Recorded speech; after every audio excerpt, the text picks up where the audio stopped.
அப்படின்னா யாரு? கடவுள் என்று சொன்னால் கடந்து உள்ளே நிற்கின்றவன், எல்லாத்தையும் கடந்தவன் தான் கடவுள். நம்ம நாட்டில் ஒரு பழமொழி சொல்லுவாங்க, கள்ளக்கண்டா நாயக்கானும், நாயக்கண்டா கள்ளக்கானுன்னு. அதாவது கல் கிடைக்கிற நேரத்தில் நாய் சிக்க மாட்டாங்க, நாய் சிக்கிச்சுன்னா கல் கிடைக்க மாட்டாங்க அப்படிங்கிறது பொருள் கிடையாது. அதில் கல்லாக நினைத்தீர்கள் என்று சொன்னால் அது கல், அதை கடவுளாக நினைத்தீர்கள் என்றால் கடவுள். இதைத்தான் அதை சொல்கிறாங்க. ஒரு பெரிய அரசவை, அந்த அரசாங்கத்துக்கு அந்த அரண்மனைக்குள்ள ஒருத்தர் போறாரு, ஒரு மிகப்பெரிய ஒரு பண்டிதர் ஒருத்தர் போறாரு. போவையில் தூரத்துலேருந்து பார்க்காரு, இந்த அரசன்ட்ட போய் பொருளை வாங்கணும், இந்த அம்மாவெல்லாம் பொருள் வச்சுருக்காங்க இல்லையா, அந்த பொருளை வாங்கணும் அப்படின்னு சொல்லிட்டு அவர் என்ன செய்யறாருன்னா அரண்மனைக்குள்ளே போகிறாரு. உள்ளே போகிறப்போ பார்க்காரு, அரண்மனை வாசலில் மிகப்பெரிய யானை இருக்குது. யானையை பார்த்த உடனே இந்த யானையை தாண்டி எப்படி நம்ம மன்னரை பார்க்குறது, இந்த யானை நம்மளை மிதிச்சு போட்டுருச்சுன்னா என்ன செய்ய, இந்த யானை தும்பிக்கையினால் அடிச்சிருச்சுன்னா என்ன செய்ய, அதனால் எப்படி போகிறது அப்படின்னு சொல்லி நினச்சிட்டே போகிறாரு. சரி என்ன வந்தாலும் சரித்தேன், எல்லாம் இறைவனுடைய அருள், இவ சொல்கிறாங்களே அதுபோல் அருளோட இந்த பொருளை நினச்சி நம்ம போகிறோம் அப்படின்ட்டு போகிறாரு. போய் கிட்ட போய் பார்க்காரு, அது என்ன மரத்தில் யானை பொம்மை. அடடா, இந்த யானை பொம்மையை பார்த்தா நெசத்தியான்னு நினச்சி பயந்து போயிட்டோம் அப்படின்னு அவர் நினச்சாரான். இதை திருமூலர் அழகாக சொல்வார், மரத்தை மறைத்தது மாமத யானை, மரத்துள் மறைந்தது மாமத யானைம்பார்.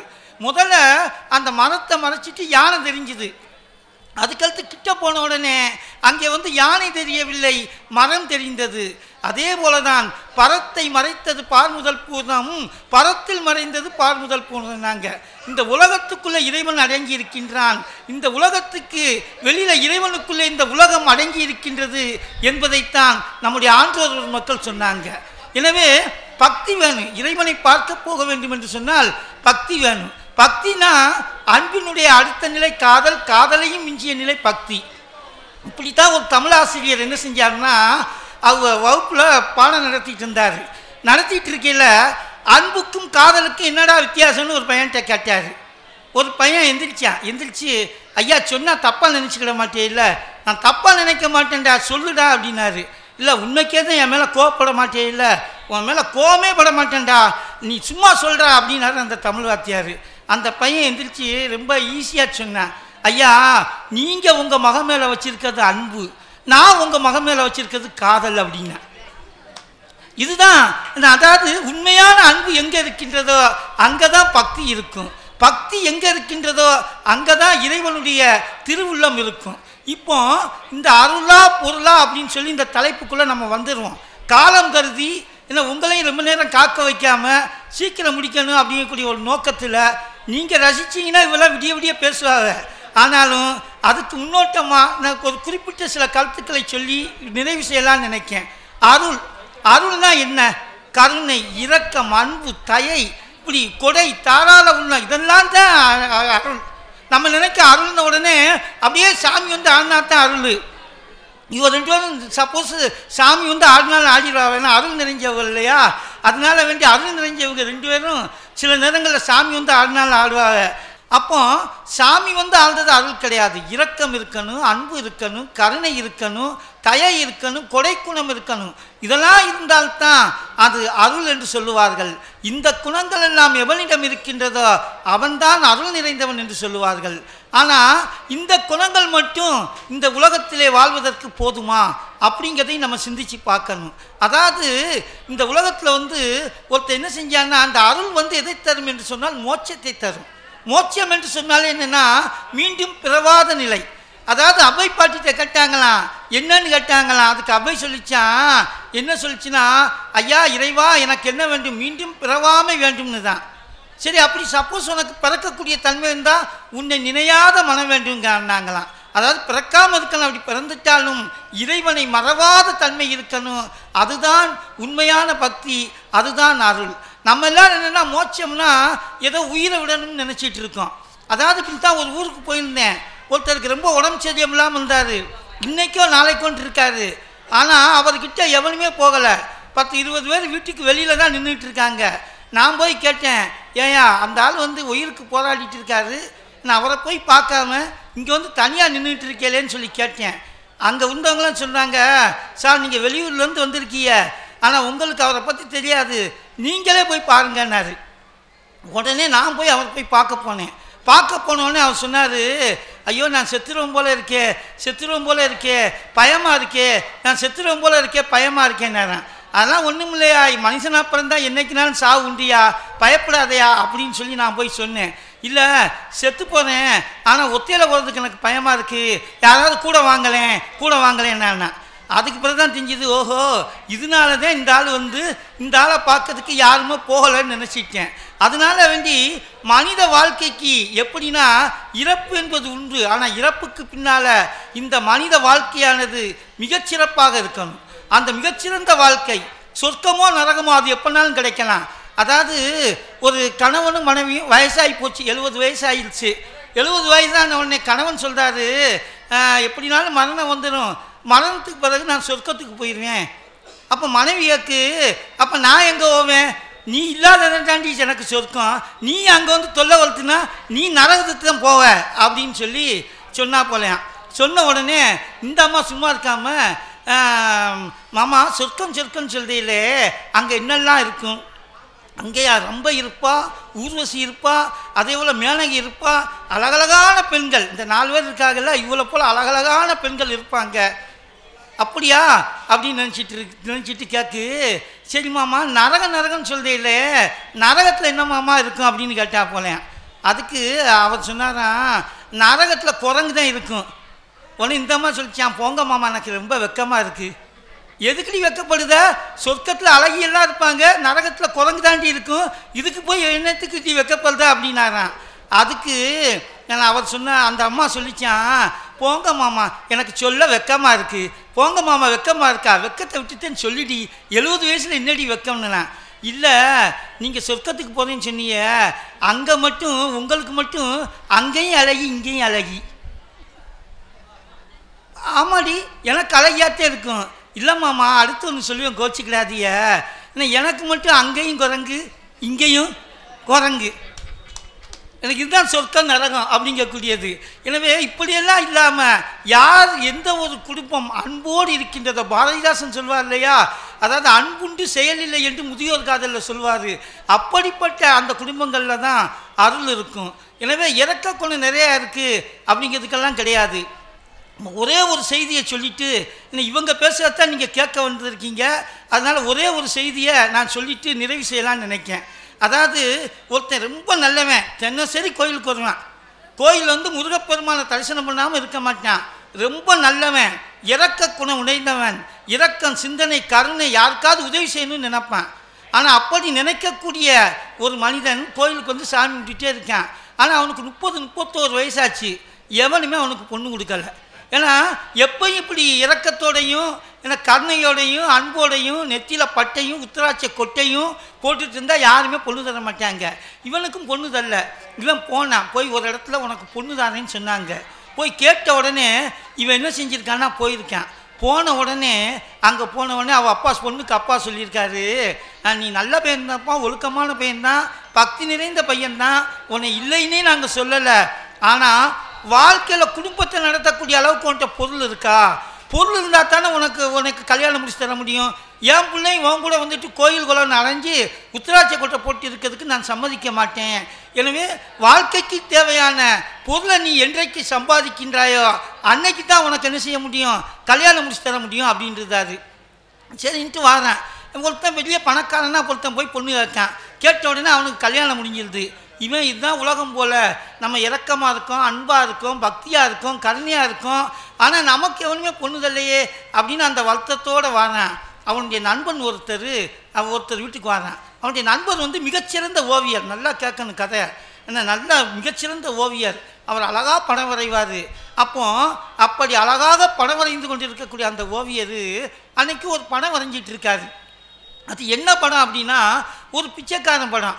அந்த பிச்சைக்காரனுக்கு ஒரு மாதிரி தேவைப்படும் பார்த்தீங்களா, அதுக்கு ஒருத்தரை பிச்சை எடுக்க ஒரு பிச்சைக்காரை கூப்பிட்டு வந்து திருவோடு கையில் கொடுத்து ஒரு கம்பை கொடுத்து தாடி மீசையோட ஒரு கோமண துணியும் கட்டி வச்சு அவரை மாடலாக வச்சுட்டு படம் வரைஞ்சிட்டே இருக்கார். இப்படி அவர் படம் வரைஞ்சிட்டே இருக்கிறப்ப இவன் போன உடனே பார்க்கான். என்ன செய்தியே, நாங்கள் ஒரு பிச்சைக்காரருடைய உருவத்தை தத்ரூபமாக வர்ணிச்சிட்டு இருக்கேன் அப்படியா பிச்சைக்காரருடைய உருவத்தை தத்ரூபமாக வரைஞ்சிட்டு இருக்கீங்களா, ரொம்ப சந்தோஷம். ஆனால் இவர் அசல் என்ன இப்படி ஒரு பிச்சைக்காரரை எங்கே பிடிச்சிங்க, இப்படி பிச்சைக்காரரை எங்கேயுமே பார்க்க முடியாதே அப்படின்னு இவன் சொல்கிறான். சொல்லிட்டு பாவம் என்ன கஷ்டமோ, இப்படி முகமெல்லாம் சுருங்கி இருக்குது, திருவோடு கையில் கம்பு, இவருக்கு சாப்பிட்டே 10 நாள் இருக்கும் போல இருக்கே அப்படின்னு இவன் இறக்கப்பட்டுகிட்டே இருக்கான்.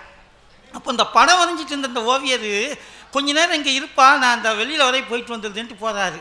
போன உடனே இவன் வந்து அந்த பிச்சைக்காரரை பார்த்து கேட்கான், ஐயா எத்தனை வருஷமாக பிச்சை அடிக்கியோ, பாவம் திருவோடு கண்ணமெல்லாம் குழி உளுந்து போயிருக்கு, சரி ஏதோ என்கிட்ட இந்த டீ குடிக்கிறதுக்கு 10 ரூபா வச்சுருக்கேன், அந்த 10 ரூபாய் உனக்கு தாரேன், நீ போய் டீ குடிச்சிக்கோ அப்படின்னு சொல்லி அவன் கையில் கொடுத்துருந்தா போல்.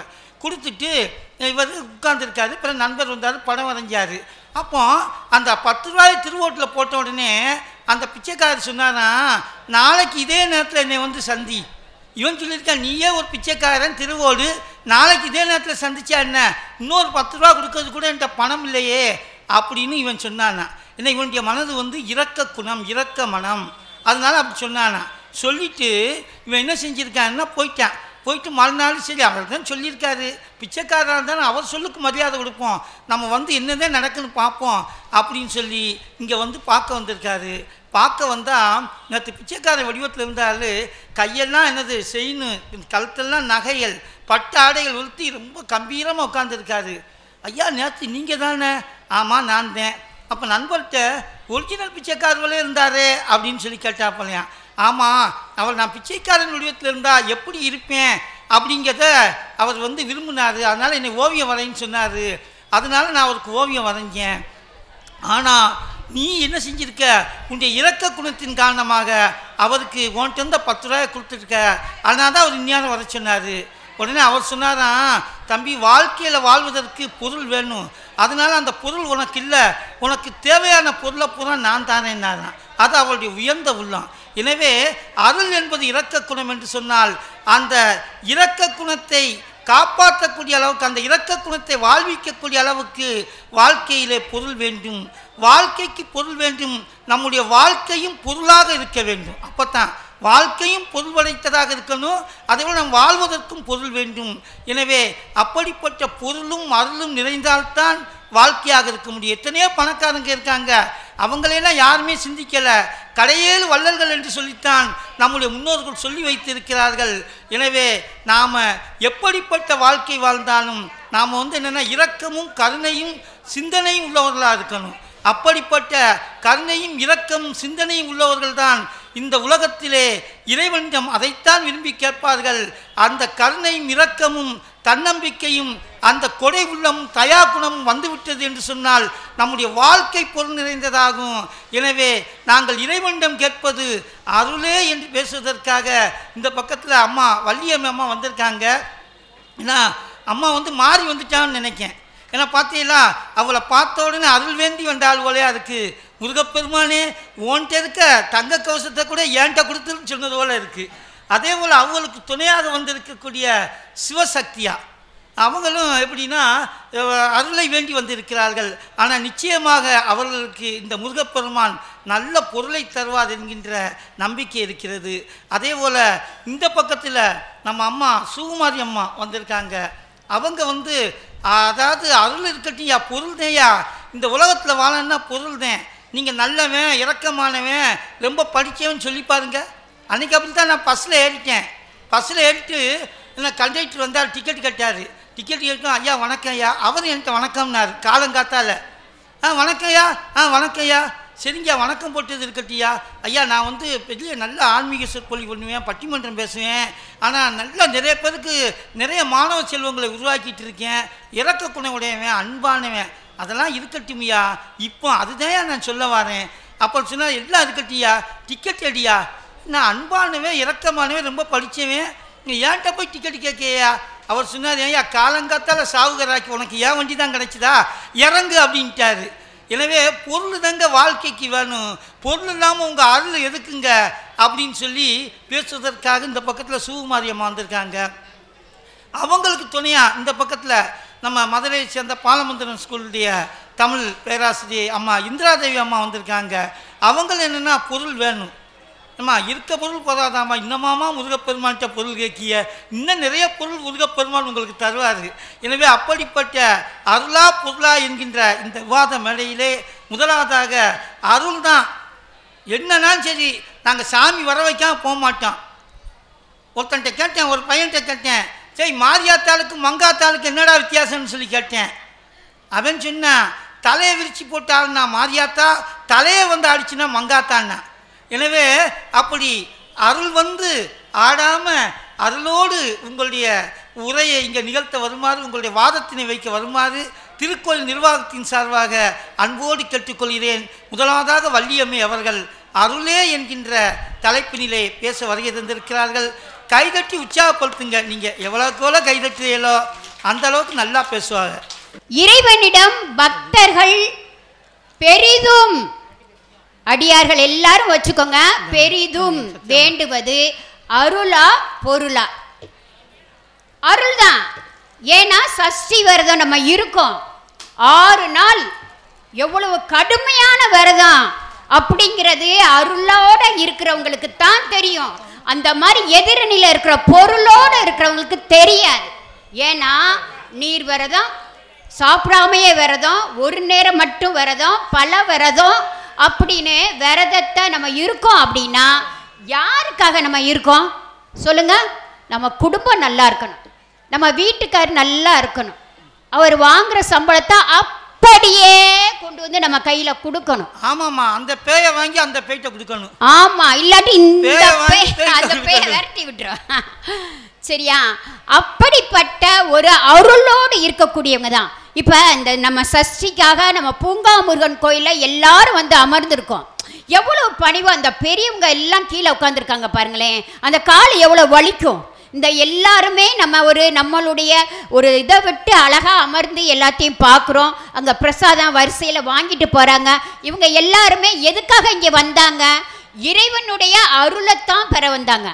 ஏன்னா பூங்காமுருகன் கோவிலுக்குள்ள வந்துட்டு சென்றாலே நம்ம நினைச்சதெல்லாம் நடக்கும், எண்ணியதெல்லாம் நிறைவேறும். நம்ம சஷ்டி எடுக்கிறோம், அந்த விரதம் இருக்கிறோம் அப்படின்னா நம்ம எல்லாவற்றையும் திறந்து தான் நம்ம என்ன செய்கிறோம், இந்த சஷ்டிய விரதத்தை நம்ம இருக்கிறோம். இது கடுமையான விரதம். எத்தனையோ மதத்தில் எத்தனையோ பேர் இருந்தாலும் நம்ம இருக்கிற இந்த விரதமானது, முருகப்பெருமானுக்கு இருக்கக்கூடிய இந்த விரதமானது கடுமையான விரதம். நம்ம என்ன நினச்சி விரதம் இருக்கோமோ அது 100க்கு 100 நடக்கும். முருகன் சன்னதியிலேருந்து சொல்கிறேன். ஏன்னா நான்லாம் அனுபவப்பட்டவங்க, அருளுக்காக அனுபவப்பட்டவங்க, பொருளுக்காக எந்த சூழலுக்கும் நாங்கள் வந்ததே கிடையாது. அவங்க 5 ரூபாய்க்கு அர்ச்சனை டிக்கெட்டை வாங்கிட்டு அதை கூகுள் பேல பண்ணுவோமா, இல்லை இபேல பண்ணுவோமா, இல்லை கோபேல பண்ணுவோமான்னு நினைப்பாங்க. நம்ம அப்படிலாம் கிடையாது. ஐயா சொன்ன மாதிரி தான், 2 பழம் வெத்தலை பாக்கு, முருகா என் பிள்ளை நல்லபடியாக இருக்கணும், என் வீட்டுக்காரு ரொம்ப நல்லா இருக்கணும், என் மகன் பெரிய படிப்பு படிக்கணும், பெரிய பதவியில் வந்திருக்கணும். நம்ம எல்லாருமே வந்து இவ்வளவு தூரம் எங்கேயோ பெரிய பதவிக்கு வந்து எதுக்காக? குடும்பத்தை நல்லா கொண்டு வர்றதுக்கு தாயா. அதுக்காக லஞ்சம் வாங்கி ஒரே நல்ல உள்ளுக்குள்ள போய் உட்காருதா?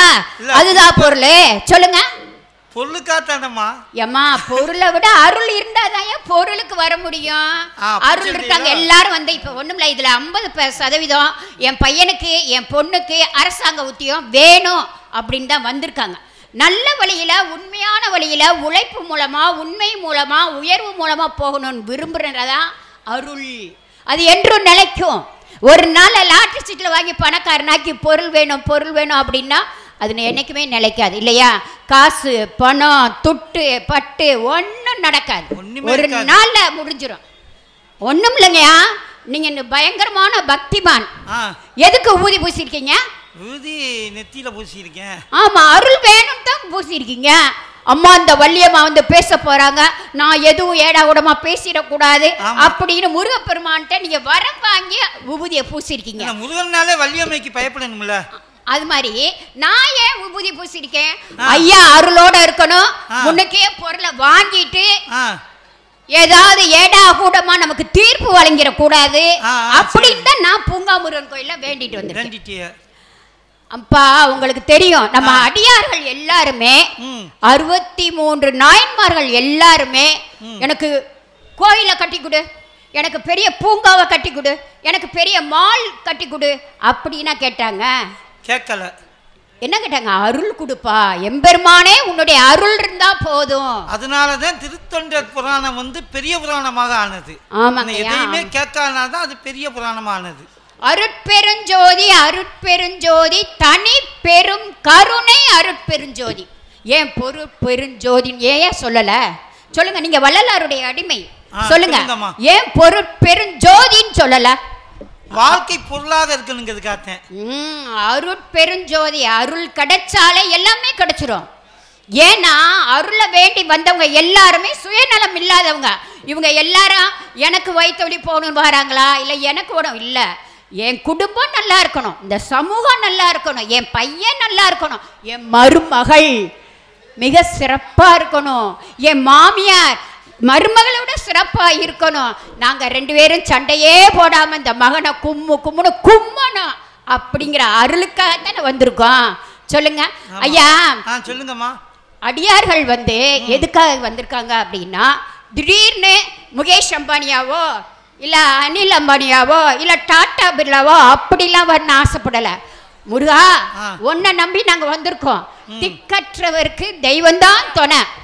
அப்போ ஒன்னே வந்து நாங்கள் சரணடைஞ்சு இருக்கோம்ல, அப்படி இருக்கிறப்ப நீ நாங்கள் கேட்குற வரத்தெல்லாம் கொடுக்கணும். அதுக்குத்தான் முருகப்பெருமானுக்கு 12 கைகள் இருந்தாலும் கால் 2 தான். ஏன்னா ஈஸியாக பற்றிக்கலாம். திருவடிகளை வணங்கணும். பொருள் வேணும் தான், வாழ்வதற்கு பொருள் வேணும் தான். நம்ம அதுக்காக எதிரணிக்கு நம்ம எதிராளி கிடையாது. பெரிதும் வேண்டுவது பெரிதும். ஐயா அருள் இருந்தாதான் ஆரோக்கியமா இருக்க முடியும்.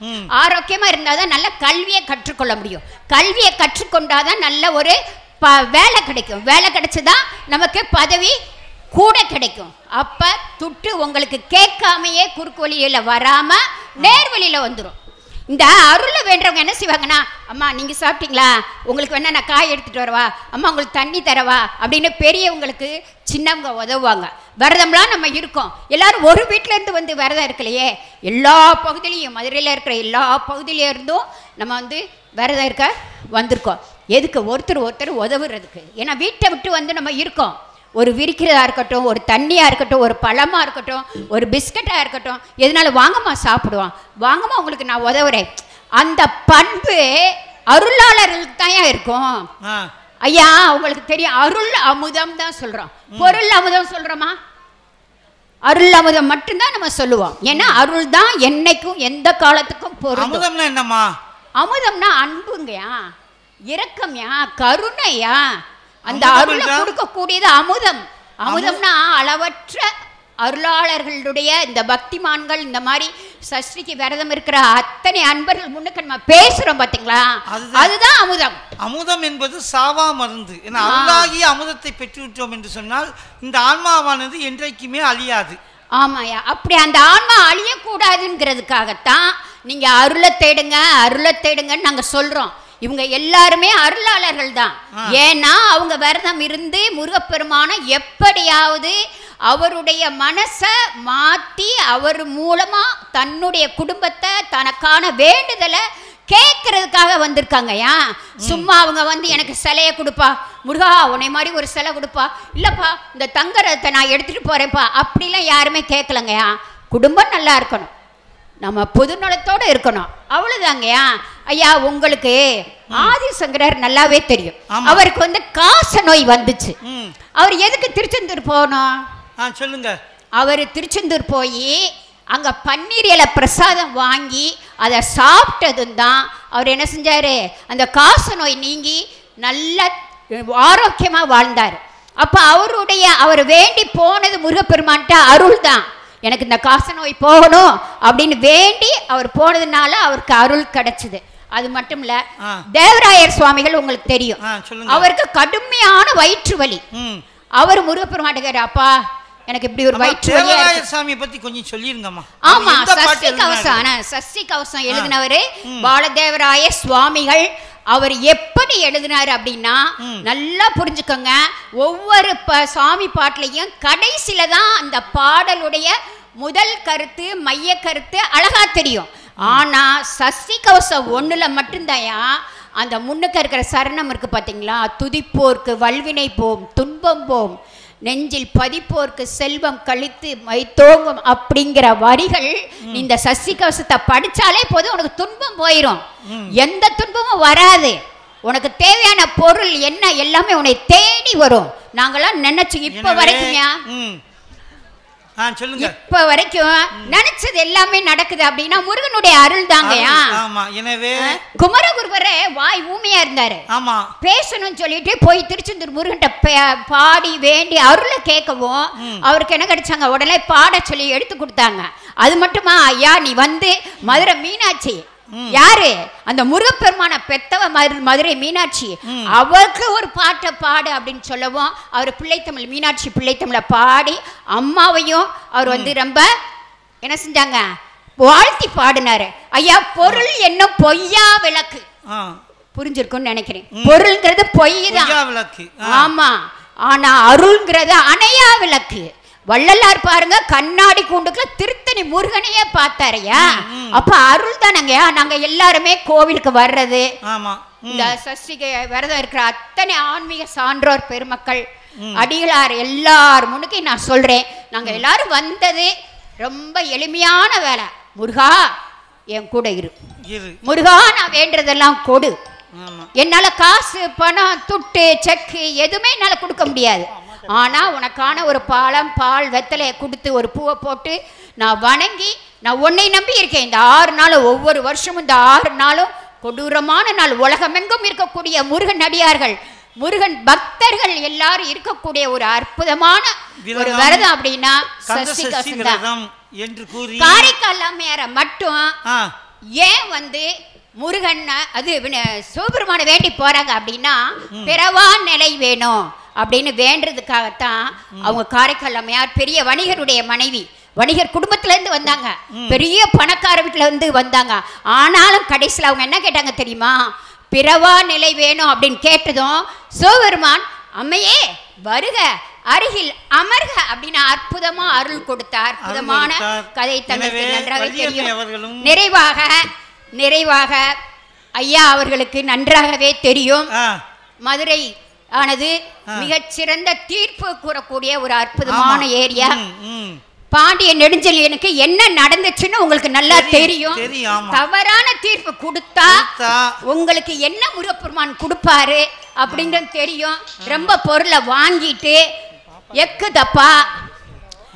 தப்பா பொருளை வாங்கிட்டு தவறான தீர்ப்பு கொடுக்க வேண்டாம் என்பதை அருளோடு அன்போடு பணிவோடு கேட்டுக்கொண்டு நிறைவு செய்வது உங்கள் மதுரை வள்ளியம்மை. மீண்டும் வருவேன். வெற்றிவேல் முருகனுக்கு அரோகரா, வீரவேல் முருகனுக்கு அரோகரா, கந்தவேல் முருகனுக்கு அரோகரா, கடம்பவன முருகனுக்கு அரோகரா. முருகா சரணம். நன்றி, வணக்கம். நன்றி. பத்தியெல்லாம் சொன்னேன், பத்தியெல்லாம் அருள் வந்துடும், கடைசி அருள் வந்துருச்சு.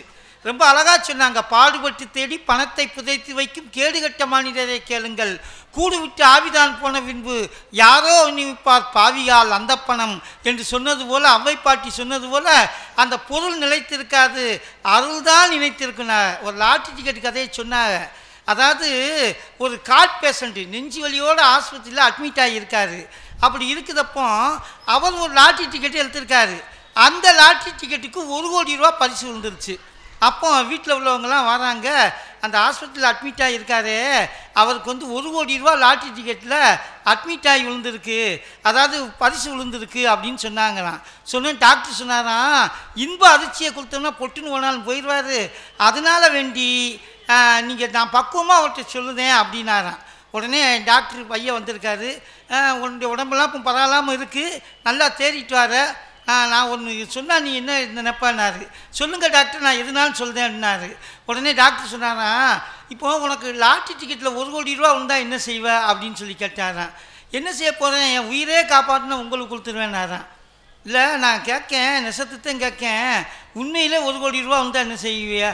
அதுதான் டாக்டர், நான் உங்களுக்கே உறுதியாக கொடுத்துருவேன் டாக்டர். நான் இல்லை நெசத்துக்குத்தான் சொல்லுதியா? சத்தியமாக சொல்கிறேன் டாக்டர், எனக்கு லாட்ரி டிக்கெட்டில் 1 கோடி ரூபா வந்தா உங்களுக்கு தான் டாக்டர் தருவேனாரான். சொல்லுங்க, அப்படியா, எனக்கு 1 கோடி தருவியானாரு. அதோட டாக்டர் சொல்லி முடிஞ்சாரு. இதுதாங்க பொருள் செய்யும், ஆனால் அருள் அப்படி செய்யாதுங்க அப்படிங்கெல்லாம் ரொம்ப அற்புதமாக சொன்னாங்க. ஆதிசங்கரர் வந்து சுப்பிரமணியர் புஜங்கம் என்று சொல்லப்படக்கூடிய அந்த பாடலை திருச்செந்தூரில் தன்னுடைய குன்ம நோய் போக்குவதற்காக பாடினார். ஆனால் அந்த பன்னீர் இலை அப்படிங்கிறது வந்து பகலிக்கூத்தர் எடுத்து சாப்பிட்டு அவர் திருச்செந்தூர் பிள்ளைத்தமிழை பாடியது. குமரகுருவரை பேச வைத்து முதலாக பாடிய பாடல் கந்தர் கலிவெண்பா. அதுக்கு பிறகு மதுரைக்கு வந்து மீனாட்சி அம்மை பிள்ளைத்தமிழ், மீனாட்சி அம்மை குரம் போன்ற அற்புதமான நூல்களை படைத்தார். காசி கலம்பம் படித்தார். நீதிநெறி விளக்கம் என்கின்ற நூலையெல்லாம் படித்தார்.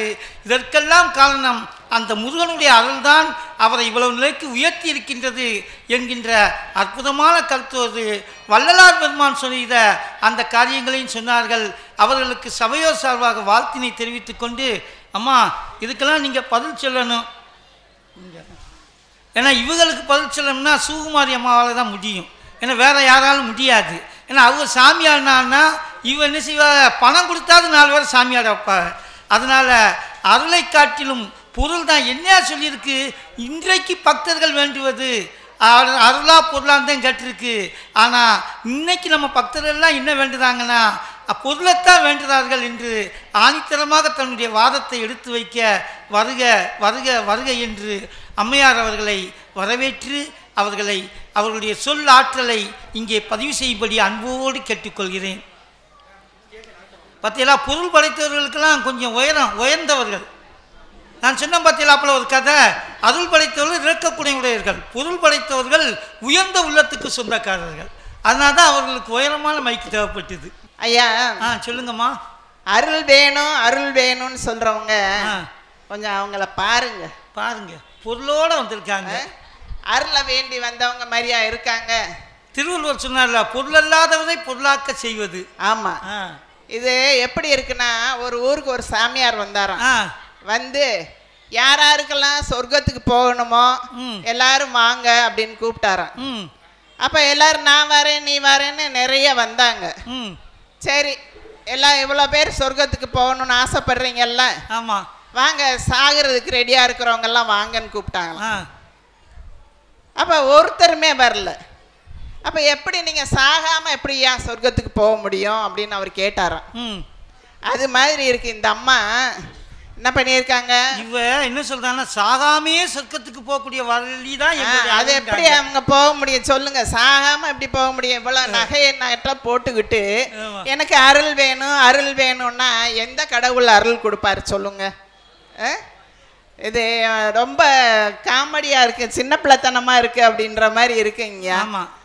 இப்ப அது இன்னொன்னு சொன்னாங்க, பாலதேவராயன் சுவாமிகளை பத்தி சொன்னாங்க, கந்த சஷ்டி பத்தி சொன்னாங்க. கந்த சஷ்டியில எடுத்த உடனே என்ன 2 லைன் பாருங்க. துதிப்போர்க்கு வல்வினை போம் துன்பம் போம், நெஞ்சில் பதிப்போருக்கு செல்வம் பலித்து கதித்தோங்கி. என்ன பலிக்கணும்னு சொல்றாங்க? செல்வந்தான் வேணும்னு எடுத்த உடனே கந்த சஷ்டியிலேயே சொல்றாங்க. அவங்களுக்கு தேவையானது மட்டும் சொன்னாங்க. இல்ல, பேசுறதுக்கு ஒரு பாயிண்ட் எடுத்துட்டு வர்றாங்கன்னா அது எங்க பாயிண்ட போய் எடுத்துட்டு வந்து பேசலாமா சொல்லுங்க? உங்களுக்கு சப்போர்ட் பண்ணலாம் தான்.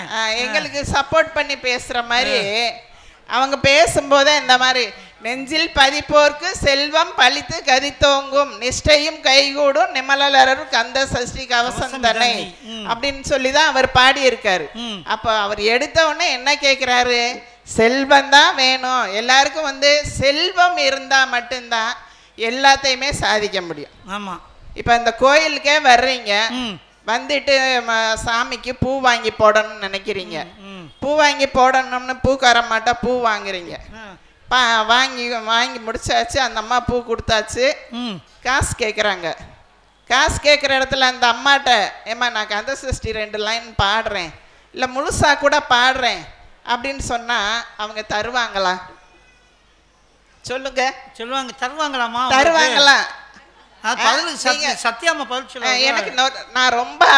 எனக்கு ரொம்ப அருள் வரும், நான் சாமியை போய் சாமி கும்பிட்றேன், உனக்கு அருள் கொடுக்க சொல்றேன், நீங்க வந்து காசு வாங்காம நான் பாடுற பாட்டை கேட்டுக்கங்க அப்படின்னா அந்த அம்மா தந்துருவாங்களா சொல்லுங்க? அன்னைக்கு ஒரு சாமியார் இப்படித்தான் அருள் வந்து ஆடினாரு. ஆடிட்டு இருக்கல எல்லாம் பையில இருக்கிறதெல்லாம் போடுங்கன்னாரு. ஒருத்தனும் போடல. சொன்னாராம், எவெல்லாம் பையில இருக்கிறத போடலையோ அவெல்லாம் ரத்தம் கட்டி சாவான் அப்படின்னாரு. உடனே 50 பேரும் பையில இருக்கிறத போட்டாங்க. அதுதான் சொல்றேன். அருள் அருள் அருள்னு சொல்லி நம்ம இப்ப இருக்கிறது பூலோகத்துல இருக்கமா, மேலோகத்துல இருக்கமா, தேவலோகத்துல இருக்கமா? முருகப்பெருமான் எங்க இருக்காரோ அது தேவலோகம் தான். அப்படி கிடையாதுங்க. நம்ம இப்ப பிறந்து இப்ப வாழ்ந்துட்டு இருக்கிறது பூலோகம். பூலோகத்துல வாழணும் அப்படின்னா நமக்கு பொருள் வேணும்.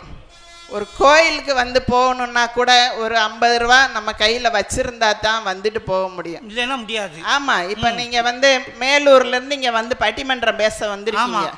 பட்டிமன்றம் பேசுறதுக்கு பஸ்ல ஏறி வரணும். இங்கிட்ட ஆட்டோ காலையில வந்துட்டாம்ல, நீ எல்லாம் சாவராக்கியா ஏன் வண்டியில ஏறிட்டாம்ல, அதத்தான் சொல்றேன். அப்ப நீங்க சொன்ன மாதிரி தான் பஸ் கண்டக்டர்கிட்ட, சாமி நான் போய் பட்டிமன்றம் பேசுறேன், உனக்கு அருள் கொடுக்க சொல்லி நான் சாமிகிட்ட வேண்டிட்டு வரேன். கண்டக்டர்கிட்ட நான் உங்களுக்கு முருகன்ட்ட நல்லா வேண்டி உங்க குடும்பத்துக்கு உங்க பிள்ளை குட்டிகள்லாம் அருள் கொடுக்க சொல்லி நான் வேண்டிட்டு வரேன், எனக்கு டிக்கெட்டை ஃப்ரீயா கொடுங்கன்னா அவர் கொடுப்பாரா?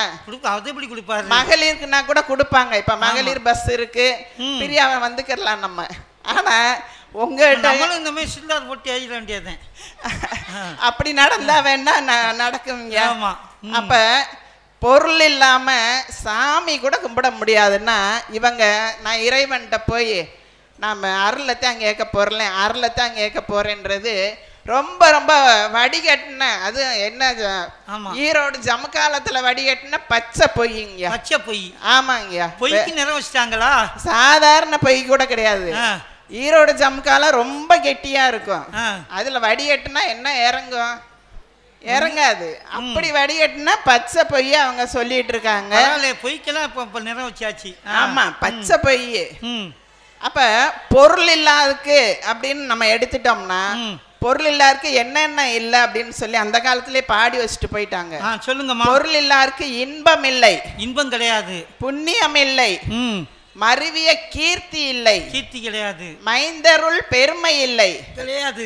கருதிய கர்மம் இல்லை, கர்மம் இல்லை. கதி பெற வழியும் இல்லை, எதுவுமே கிடையாது. மோட்சமே பெற முடியாதுமா. ஆமா. இன்னும் என்ன சொல்றாங்கன்னா, இந்த பெருநிலம் தண்ணில் இந்த பூமியில சஞ்சார பிரேதமாய் திரிகுவாரே அப்படின்னு. காசு இல்லாட்ட என்ன செய்வாங்க? நீ நடைப்பினந்தான். உங்ககிட்ட காசு இல்லை அப்படின்னா நீங்க என்னதான் நல்லவனா இருந்தாலும் சரி, அதுக்கு தான் அந்த காலத்திலே பாடி வச்சுட்டு போயிட்டாங்க. பணம் பந்தியிலே குணம் குப்பையிலே அதை பார்த்து அறிந்து நடக்காதவன் மனிதன் இல்லை, பிழைக்கும் மனிதன் இல்லை. ஆமா, பிழைக்கும் மனிதன் இல்லை. என்னதான் அறிவிருந்தாலும் இன்னைக்கு சொல்லிட்டாங்களா, கோவணத்துல ஒரு காசு இருந்தா கோழி ஒரு பாட்டு வரும் அப்படின்னு சொல்லியிருக்காங்க. அப்ப பொருள் இல்லாதவருக்கு இன்பம் கிடையாது, இவ்வுலகம் இல்லை. திருவள்ளுவரே சொல்லியிருக்காரு, பொருள் இல்லாதவருக்கு இவ்வுலகம் இல்லை, அருள் இல்லாதவருக்கு அவ்வுலகம் இல்லை ஆகி அங்கு அப்படின்னு சொல்லியிருக்காங்க. வாழ்றதுக்கு என்னமா தேவை? அதத்தான் சொல்றேன். நம்ம கடவுள் கூப்பிடும் போதுதான் போக முடியும். போகும்போது நம்ம அருள் சேர்த்துட்டு போனோம்னா இங்க புண்ணியம் கிடைக்கும்ன்றாங்க. ஆனால் இங்க இருக்கிற வரைக்கும் நல்லா பொழைக்கணுமா இல்லையா? ஆமா. இங்க இருக்கிற வரைக்கும் காசு வேணுமா இல்லையா? காசு வேணும். இப்ப முருகன்ட்ட போய் வேண்டுறோம். அவர் தான் சொல்லிட்டார்ல கண்ணாசன், காசே தான் கடவுளடா, அந்த கடவுளுக்கும் அது தெரியுமடா, கைக்கு கை மாறும் பணமே உன்னை கைப்பற்ற நினைக்குது மனமே, போகும்போது தெரிவதில்லை வரும்போதும் தெரியலன்ட்டாரு. அப்படியே எல்லாத்துக்குமே பணம் வேணும். பணம்னா 10 செய்யும் இருக்காங்க. அந்த 10 காரியங்கள் செய்யறதுக்கு பணம் இல்லாம ஒண்ணுமே செய்ய முடியாது. பொருள் வேணும். அப்ப பொருள் இல்லைன்னா நீங்க இந்த உலகத்துல வாழவே முடியாது. இப்ப இவன் அம்மா சொன்னாங்க, வள்ளலார் அருளைத்தான் சொன்னாங்க, அருளைத்தான் சொன்னாங்க அப்படின்னு. வள்ளலாரே என்ன சொன்னாரு அப்படின்னு பாத்தீங்கன்னா, அவரு அருட்பெருஞ்சோதி அருட்பெருஞ்சோதி தனி பெரும் கருணை அருட்பெருஞ்சோதினாரு. ஆனா இப்ப நீ பசியோட இருக்க, ஒரு 2 நாளா சாப்பிடலன்னு வச்சுக்கோங்க, உங்க முன்னாடி ஒரு அறுசுவை விருந்து கொண்டு வந்து வைக்கிறாங்க, முன்னாடி ஒரு சாமியை வைக்கிறாங்க. சாமியை கும்பிடுவீங்களா, சாப்பாடை சாப்பிடுவீங்களா? சாப்பாடத்தையும் சாப்பிடுவோம்.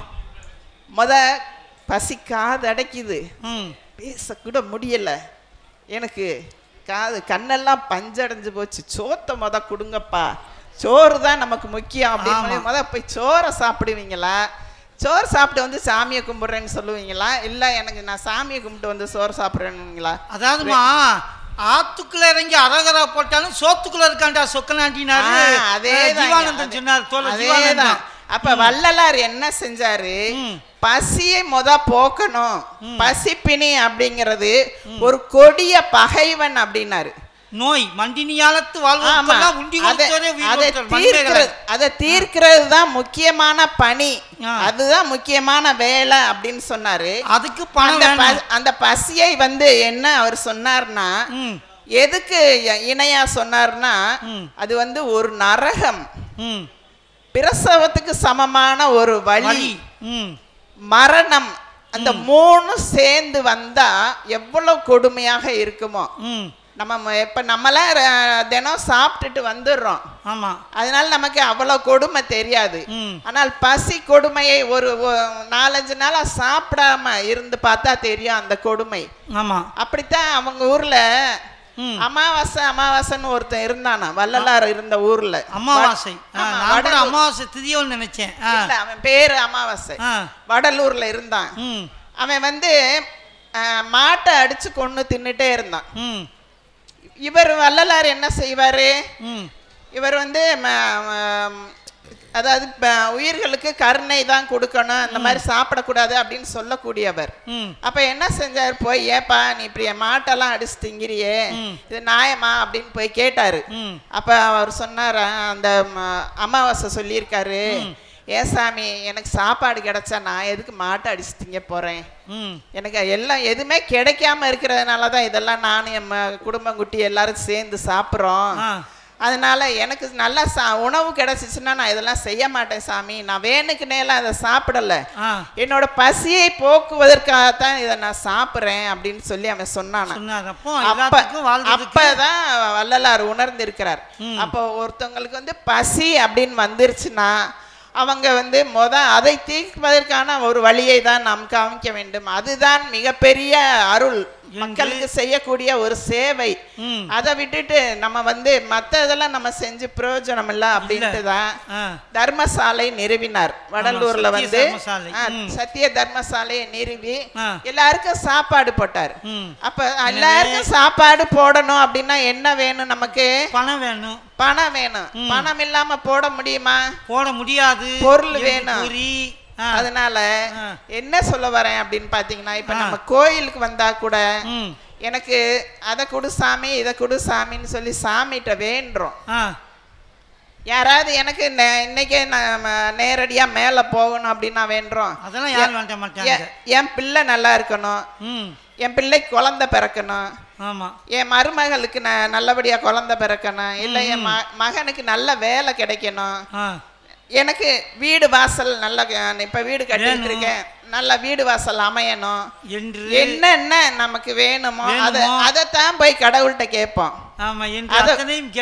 அதை விட்டுட்டு நம்ம அதை விட்டுட்டு நம்ம என்ன பண்றோம் அப்படின்னா, அம்மா சொன்ன மாதிரி சாமி நான் இன்னைக்கு கும்பிட்டுட்டு போய் படுக்கிறேன், நாளைக்கே உன் காலடியில வந்துடணும் அப்படின்னா நம்ம கேட்டு வர போறோம் சொல்லுங்க? கிடையவே கிடையாது. அதோட என்ன செய்வோம், சாமிக்கு என்னென்ன நேர்ந்துக்கிறணுமோ நம்ம சாமிகிட்ட டீலிங் வேற பேசிக்கிறோம். எனக்கு நீ இது செஞ்சனா நான் அடுத்த வருஷம் அதை உனக்கு செய்யற நேர்த்தி கடை. நேர்த்தி கடை அதுக்கு பேரு நேர்த்தி கடை. ஆமா, ஏன்னா சாமி செய்வார் அப்படிங்கிற நம்பிக்கை இருக்கு. ஆமா.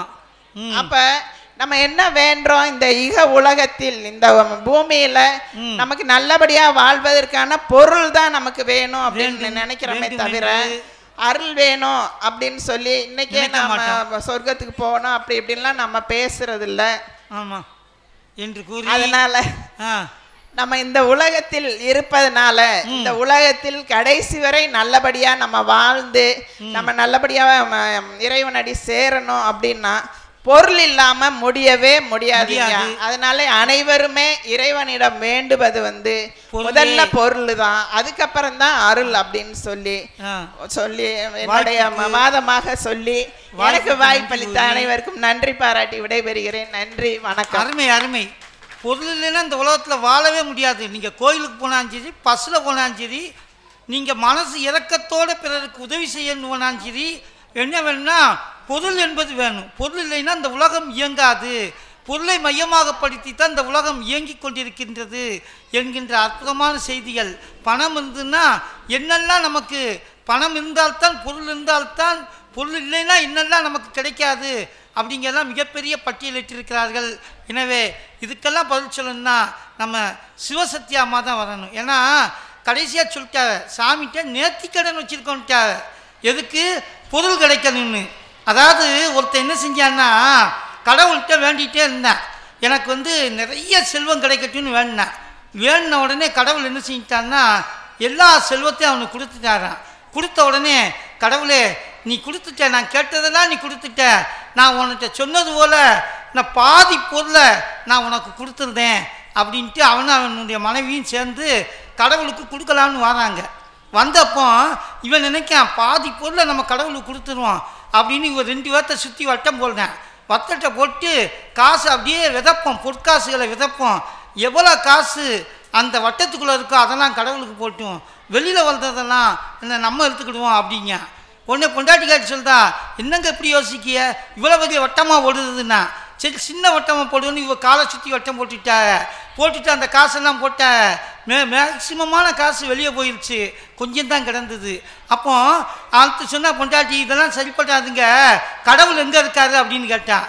இவன் சொன்னால் கடவுள் மேலே இருக்காரு, மேலாக்க எல்லா காசையும் தூக்கி எறிவோம், கடவுளுக்கு எது தேவையோ அதை அவர் பிடிச்சிக்கிடட்டும், மிச்செல்லாம் கீழே வந்துடும்ல, அதெல்லாம் நம்ம கூட்டி கொண்டு போயிடுவோம்னு சொன்னார்னா. அதுபோல் நல்ல நல்ல நேர்த்திக்கடன்லாம் இன்றைக்கி இருக்குது. எனவே இப்படிப்பட்ட நேர்த்திக்கடனால் எந்த பயனும் கிடையாதுமா. இறைவன்கிட்ட உன்னுடைய அருள் எனக்கு இருந்தாலே எல்லா செல்வங்களும் எல்லா சிறப்புகளும் எனக்கு கிடைக்கும் அப்படின்னு சொல்வதற்காக சிவசக்தி அவர்களை அன்போடு உங்கள் அனைவர் சார்பாகவும் உங்கள் அனைவரோடு கரகோஷத்தோடு வருக வருக என்று வரவேற்கிறேன். வாங்கம்மா சத்யா, நீங்கள் சத்தியம் தானே பேசுவீங்க, பேர்லேயே சத்யாங்கிற பேரை வச்சிருக்கீங்க, சத்தியமாக பேசணும். இவ்வளோ ஒரு அற்புதமான இந்த கந்த சஷ்டி பெருவிழால ரொம்ப ஒரு அழகான தலைப்பு, இறைவனிடம் வேண்டி பெறுவது அருளையா பொருளையா, இல்லையா நடுவர் அவர்களே? ஆமா, இந்த தலைவலுக்கு யாவப்படுத்தினீங்க, இல்லை நான் மறந்துருப்பேன். நிஜமா இந்த தலைப்புல அருளையே என்ற அணியின் சார்பாக பேசுறேன். சொல்லுங்கம்மா. நடுவர் அவர்களே, நீங்க என்ன சாதாரண நடுவரா? இல்ல இல்ல, நீங்க எப்பவுமே காட்டுக்கு ராஜா சிங்கம். ஆமா, துருப்பிடிக்காத தங்கம். எங்க நடுவர் பேசினா யாருக்கு வராது பங்கம் தங்கம். ஆமா, எதிரணி பண்றாங்க தகராறு, தீர்ப்பு சொல்வதில் சிறந்தவர் எங்க நடுவர் அப்படின்னு சொன்னா, அப்பேற்பட்ட நடுவர் அவர்களுக்கு உங்களுடைய பலத்த கைத்தட்டுதல்கள் தெரிவிச்சுக்கணும். நடுவர் அவர்களே, எனக்கு முன்னாடி ஒரு அம்மா பேசிட்டு போனாங்களே, இந்தம்மா அந்தம்மா, சரி சரி, சுகுமாரி அக்கா. அக்கா அம்மாவா அக்காவா? ரெண்டுமே வச்சுக்கலாம். கேட்டுக்கிட்டு நடுவர் அவர்களே, நாங்க எப்பவுமே பணிவானவங்கன்னு நீங்க சொன்னீங்க. ஆமா, அதனால அம்மான்னு சொன்னாலும் தப்பு இல்ல, அக்கான்னு சொன்னாலும் தப்பு இல்ல, இல்லையா? ஏன்னா என்ன, ஒரு நடிகை நான் அம்மா இறந்து போச்சான், இறந்து போன உடனே அது வந்திருக்கு, இந்த மாதிரி அம்மா இறந்து போச்சே அப்படின்னு சொல்லி அழுகிறதுக்காக வந்திருக்கு. வந்தது அம்மானே சொல்லலை, ஆத்தா ஆத்தா ஆத்தான்னு சொல்லிட்டே அழுதுது. எல்லாரும் கேட்டாங்களாம், எதுக்கு அம்மாவை அம்மான்னு சொல்லாமல் ஆத்தா ஆத்தான்னு சொல்லிட்டு அழுதேன்னு சொல்லி கேட்டாங்களாம். இல்லை, நான் லிப்ஸ்டிக் போட்டிருக்கேன், அம்மா அம்மான்னு சொன்னால் ஒட்டி ஒட்டி லிப்ஸ்டிக் அழிஞ்சு போயிடும், அதுக்காகத்தான் ஆத்தா ஆத்தான்னு சொல்லி அழுகுதேன்னு சொன்னாலாம். அந்த கதைக்கு நடுவர் அவர்களே, அவங்க சொன்னாங்க, இருக்கிறப்ப நம்ம பொருள் கண்டிப்பா வேணும், அது அந்த லோகம் பூலோகம் தேவலோகம் என்னென்னமோ லோகம் சொன்னாங்கல்ல. நீங்க ஒரு விஷயத்தை நல்லா புரிஞ்சுக்கணும். எங்க நாம இருக்கிறப்ப எப்படி வாழ்றோன்றத பொறுத்துதான் நடுவர் அவர்களே நம்மளுடைய சொர்க்கத்திலையும் நமக்கு இடம் இருக்கு, நம்மளுடைய தலைமுறைகளும் நல்லா இருக்கும் அப்படின்னு சொன்னா அதுக்கு கண்டிப்பா இறைவனோட அருள் வேணும். எங்க நாம பிறக்கிறது ஒரு தடவை தான் இல்லையா? அந்த வாழ்க்கைய சிறப்பா மன நிறைவா திருப்தியா வாழ்ந்துட்டு போனோம். என்னவோ பொருள் பொருள்னு பேசுறீங்களே, இல்ல நீங்க உண்மையிலே எனக்கு ரொம்ப பார்க்க பாவமா வேற இருக்கு. ஆமா நடுவர் அவர்களே, ஏன்னா அவங்க என்கிட்ட சொன்னாங்க, நான் சஷ்டிக்கு விரதம் இருக்கிறேன் அப்பா அப்படின்னு சொன்னாங்க. நீங்க இவங்கள பார்த்து பாவமா இருக்கான்னு சொல்றீங்களா, அவங்க வீட்டுக்காரரை பார்த்து பாவமா இருக்குன்னு சொல்றீங்களா? ரெண்டுமே தான் நடுவர் அவர்களே. ஏன்னா இந்த அம்மா பொருள்னு சொன்னா அவங்க வீட்டுக்கார் பாவம் இல்லையா நடுவர் அவர்களே? எப்ப பார்த்தாலும் பொருள்னு சொன்னா அவர் வந்தோடனே ரொம்ப டென்ஷன் ஆயிருவாங்களா இல்லையா? அதாவது இந்த அம்மா எப்ப பார்த்தாலும் வீட்டுக்கார்ட்ட பட்டு பட்டு பட்டுன்னு சொல்லுது. அவர் சொன்னாரு, அடியே நீ பட்டு பட்டு பட்டுன்னு சொல்லல, என் நெஞ்சம் பட்டு பட்டுன்னு அடிக்குதடி அப்படின்னாரு. நடுவர்களே, இங்க நாம எல்லாரும் எதுக்கு வந்திருக்கோம்? சாமி அவங்க சொல்லிட்டு போனாங்களே, போறப்ப சொல்லிட்டு போனாங்க, நம்ம எல்லாரும் எதுக்கு வந்திருக்கோம்? நாம எல்லாரும் எதுக்காக திருவிழா கொண்டாடுறோம்? எதுக்கு கோயிலுக்கு வரோம்? முருகனுடைய அருளை பெறுவது. முருகனோட அருளை பெறணும். இந்த சின்ன ராஜிக்கு கல்யாணம் ஆகாதவங்களுக்கு கல்யாணம் ஆகணும், வீடு கட்டணும்னு சொன்னாங்க. சரி, வீடு கட்டிட்டு போங்க, இருக்கிறதுக்கு ஒரு வீடு வேணும் இல்லையாக்கா? எது வேணுமோ இல்லையா, வீடு வேணும். அதோட ஆசையை நிப்பாட்டிக்கணும். குழந்தை இல்லையா, பிள்ளை பேரு வேணுமா, பிள்ளை பேரு வேணும். பிள்ளை நல்லா படிக்கணுமா, பிள்ளைக்கு நல்ல அருளை கொடு. நம்ம எதுக்கு கடவுள்கிட்ட என்ன வேண்டுவோம்? என் குழந்தை நல்லா படிக்கணும், நல்ல புத்தியை கொடு, என் குழந்தைக்கு நல்ல பொருளை கொடுன்னு கேட்போமா? இல்ல, எனக்கு நல்ல பொருளை கொடுன்னு யாராவது தாய்மார்கள், நீங்க யோசித்து பாருங்க, தாய்மார்கள் பெண்கள் ஒவ்வொருவரும் தன்னுடைய கண்ணீரை சிந்தி இறைவன்கிட்ட பொருளை கேட்பதில்லைங்க. தன்னோட குடும்பமும் தன்னை சுற்றி இருக்கிறவர்களும் நன்றாக இருக்க வேண்டும்ன்ற மட்டும் தானே கேட்போம். ஏங்க, நீங்க ஒரு விஷயத்தை யோசித்து பாருங்களேன். கடவுள் எல்லா இடத்துலயும் இருக்க முடியாதுன்றதுக்காக தான் பெண்ணை படைத்தார். பெண்ணை படைக்கும் போது ஒரு விழா எலும்ப ஆண்களை காட்டிலும் ஒரு விழா எலும்பு பெண்களுக்கு அதிகம். ஏன் தெரியுமா? அது கண்ணாசன் ரொம்ப அழகா சொல்லுவாரு. பெண்ணை படைத்து கண்ணை படைத்த இறைவன் கொடியவனே அப்படின்னு கண்ணாசன் சொல்லிருக்காரு, நான் சொல்லல. நடுவரவர்களே, அப்ப பெண்களுக்கு ஒரு விழா எலும்ப படைச்சாங்க. எதுக்காக? பிள்ளை பேர் பெறணும் அப்படின்றதுக்காக ஒரு விழா எலும்ப வச்சாங்க கூட. இப்ப பெண்ணை படைக்கும் போது இறைவனே நீண்ட நேரம் எடுத்துக்கிட்டானா. ஏன் தெரியுமா? அந்த இறைவனுக்கு கூட தெரிஞ்சிருக்கு, பெண்கள் தான் இந்த நாட்டினோட சக்தி, ஒவ்வொரு வீட்டினோட சக்தி. அன்னைக்கெல்லாங்க பெண்களுக்கு ஆண்களுக்கு எல்லாருக்கும் பேர் எப்படிக்கா வச்சாங்க? எப்படி வச்சாங்க? மாரியம்மா, காளியம்மா, காத்தாயி, மூக்காயி. அதுக்கப்புறம் ஆண்களுக்கு எப்படி என்ன வேண்டுனாங்க? கருப்பசாமி, முனியசாமி. இன்னைக்கு எல்லாரும் பேர் வைக்கிறாங்க பாருங்க, அவங்க எல்லாம் பொருளை வேண்டும். அந்த குரூப் இவங்க. இப்போ ஒரு பேர் சுற்றுலாக்கு நீ கூட்டு போயிருந்தாங்க. ஐயா, நீங்க தான் எங்களுடைய பிள்ளைக்கு பேர் வைக்கணும்ட்டாங்க. நானும் என்ன செஞ்சேன்னா, இப்படியெல்லாம் நீங்க சொன்னவள கருப்பசாமி, முனியசாமி அப்படிலாம் சொன்னேன். அந்த வீட்டுக்காரம்மா சொல்லிச்சு, எங்க வாயில நுழைது போல ஒரு பேரை சொல்ல மாட்டேலான்னு கேட்டுது. நான் வேற வழியில் அப்போ வாயில நுழைது போலனா இன்னொன்னு யோசனை வந்துட்டு குச்சின்னு பேர் வச்சேன். நடுவரவர்களே, அன்னைக்கு ஏன் தெரியுமா அந்த மாதிரி சாமி பேர் வச்சாங்க? சாமி பேர் வச்சா எல்லாருமே அந்த ஒழுக்கம், அந்த பண்பாடு, அந்த கலாச்சாரம், அந்த பழக்க வழக்கம் இறைவனுக்கு நிகராக அவர்கள் அப்படின்னு சொல்லிதான் அன்னைக்கு ஆண்களுக்கும் சரி பெண்களுக்கும் சரி பெயர் வைப்பதில் கூட அருள் இருக்க வேண்டும்.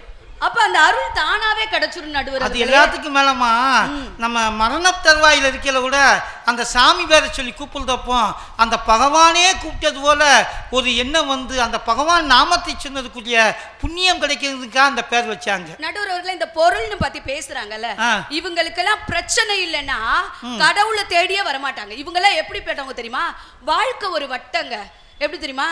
பயம் வந்தால் பக்தி வருகிறது, பக்தி வந்தால் புத்தி வருகிறது, புத்தி வந்தால் வெற்றி வருகிறது, வெற்றி வந்தால் வசதி வருகிறது, வசதி வந்தவுடன் ஆணவம் வருகிறது, ஆணவம் வந்தவுடன் அழிவு வருகிறது, அழிவு வந்தவுடன் மீண்டும் பயம் வருகிறது, பயம் வந்தவுடன் பக்தி தான் வருகிறது. நடுவர் அவர்களே, ஆணவத்தை அழிக்கக்கூடிய ஒரு திருநாள் தான் இந்த சஷ்டி திருநாள். அப்ப அப்பேற்பட்ட கடைசி எங்க வர்றான் மனுஷன்? ஆடிய ஆட்டம் என்ன சொல்றமா? கடைசி எங்க வர்றான்? இறைவனை தான் தஞ்சம் அடைகிறோம். இறைவன் தான் சன்னதி. நடுவர் அவர்களே, இப்போதான் ஆரம்பிச்சிருக்கேன். அப்படித்தான் தெரியும் பேசுறவங்களுக்கு. நீங்க வேற சந்தோஷம். நீங்க உங்க கையில இருக்க கை கடியாரத்தை பார்க்க வேண்டாம், பின்னால இருக்க காலண்டரையாவது பார்த்து பேசுங்க. நீங்களே பாதி பேசிட்டீங்க நடுவர் அவர்களே. சொல்லுங்க. பொருளின்னு சொல்றவங்க கிட்ட பாத்தீங்கன்னா சந்தோஷம் இருக்காது, நிம்மதி இருக்காது, எப்ப பார்த்தாலும் பயம். இப்படிதான் ஒருத்தர் என்ன பண்ணாரா, ஒரு வேலை வேணும்னு கேட்டிருக்காரு. அவரு எப்படி வேண்டியிருக்காருன்னா, எனக்கு ஏசியில இருக்கணும், பணத்தை பார்த்துக்கிட்டே இருக்கணுங்க அப்படின்னு சொல்லி வேண்டியிருக்காருமா. அவரும் கடவுளும் பார்த்தாரு.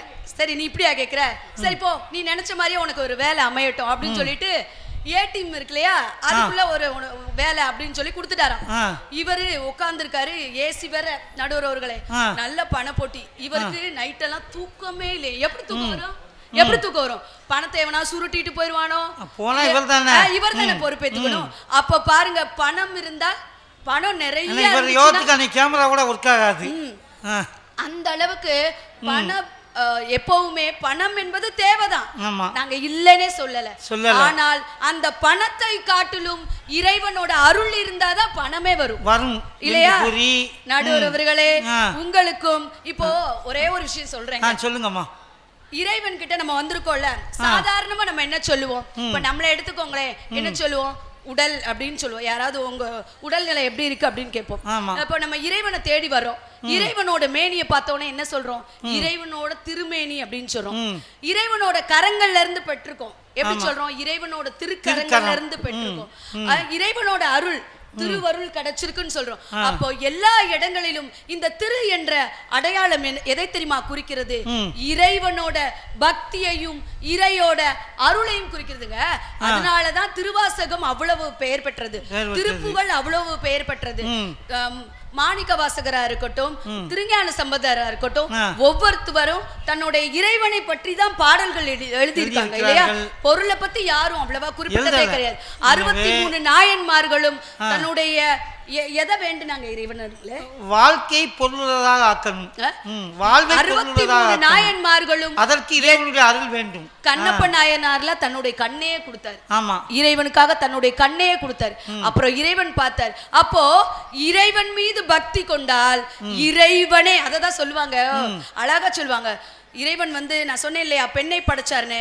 பெண்ணுக்கும் மண்ணுக்கும் தாங்க உயிரை உருவாக்கக்கூடிய சக்தி இருக்கு. உண்மையா இல்லையா? பெண்ணுக்கும் மண்ணுக்கும் மட்டும்தான் உயிரை உருவாக்கக்கூடிய சக்தி இருக்கு. ஒரு பெண்ணிட்ட நீங்க உயிரணுவை கொடுத்தீங்கன்னா அவரோட குழந்தைய கொடுப்பான். ஒரு பெண்ணிட்ட நீங்க குடும்பத்தை கொடுத்தீங்கன்னா அந்த குடும்பத்தை கோயிலா மாத்தி காட்டிடுவாங்க. ஒரு பெண்ணுகிட்ட நீங்க சமையல் பொருட்களை கொடுத்தீங்கன்னா அந்த பொருட்களை வைத்து கொண்டு விருந்தே படைப்பாள். ஆனால் நீங்கள் இதையும் புரிந்து கொள்ள வேண்டும். ஒரு பெண்ணுக்கு எவனொருவன் துரோகம் அநியாயம் அந்த பெண்ணை கலங்க வைக்கிறார்களோ அந்த பெண் பின்னாளில் அதையும் திருப்பி தரவும் தயாராக இருப்பார். அப்போ இறைவன் எப்பொழுதும் பெண்ணை படைத்ததற்கு காரணமே இந்த சந்ததியும் இந்த தலைமுறையும் இன்னும் பெரிதும் பெரிதும் நன்றாக வாழ வேண்டும் என்ற காரணத்திற்காக தான் பெண்ணையே ஒவ்வொரு வீட்டிலே தாயாகவும் தோழியாகவும் சகோதரியாகவும் மனைவியாகவும் தங்கையாகவும் குழந்தையாகவும் இப்படி இறைவன் படைத்திருக்கிறார் என்றால், ஏன்னா 2 விஷயங்கள் மட்டும்தான் இறைவன் நமக்கு கொடுக்கிறது. யாரு அப்பா அம்மாவா வரணும்னு இறைவன் தான் தீர்மானிக்கிறது இல்லையா?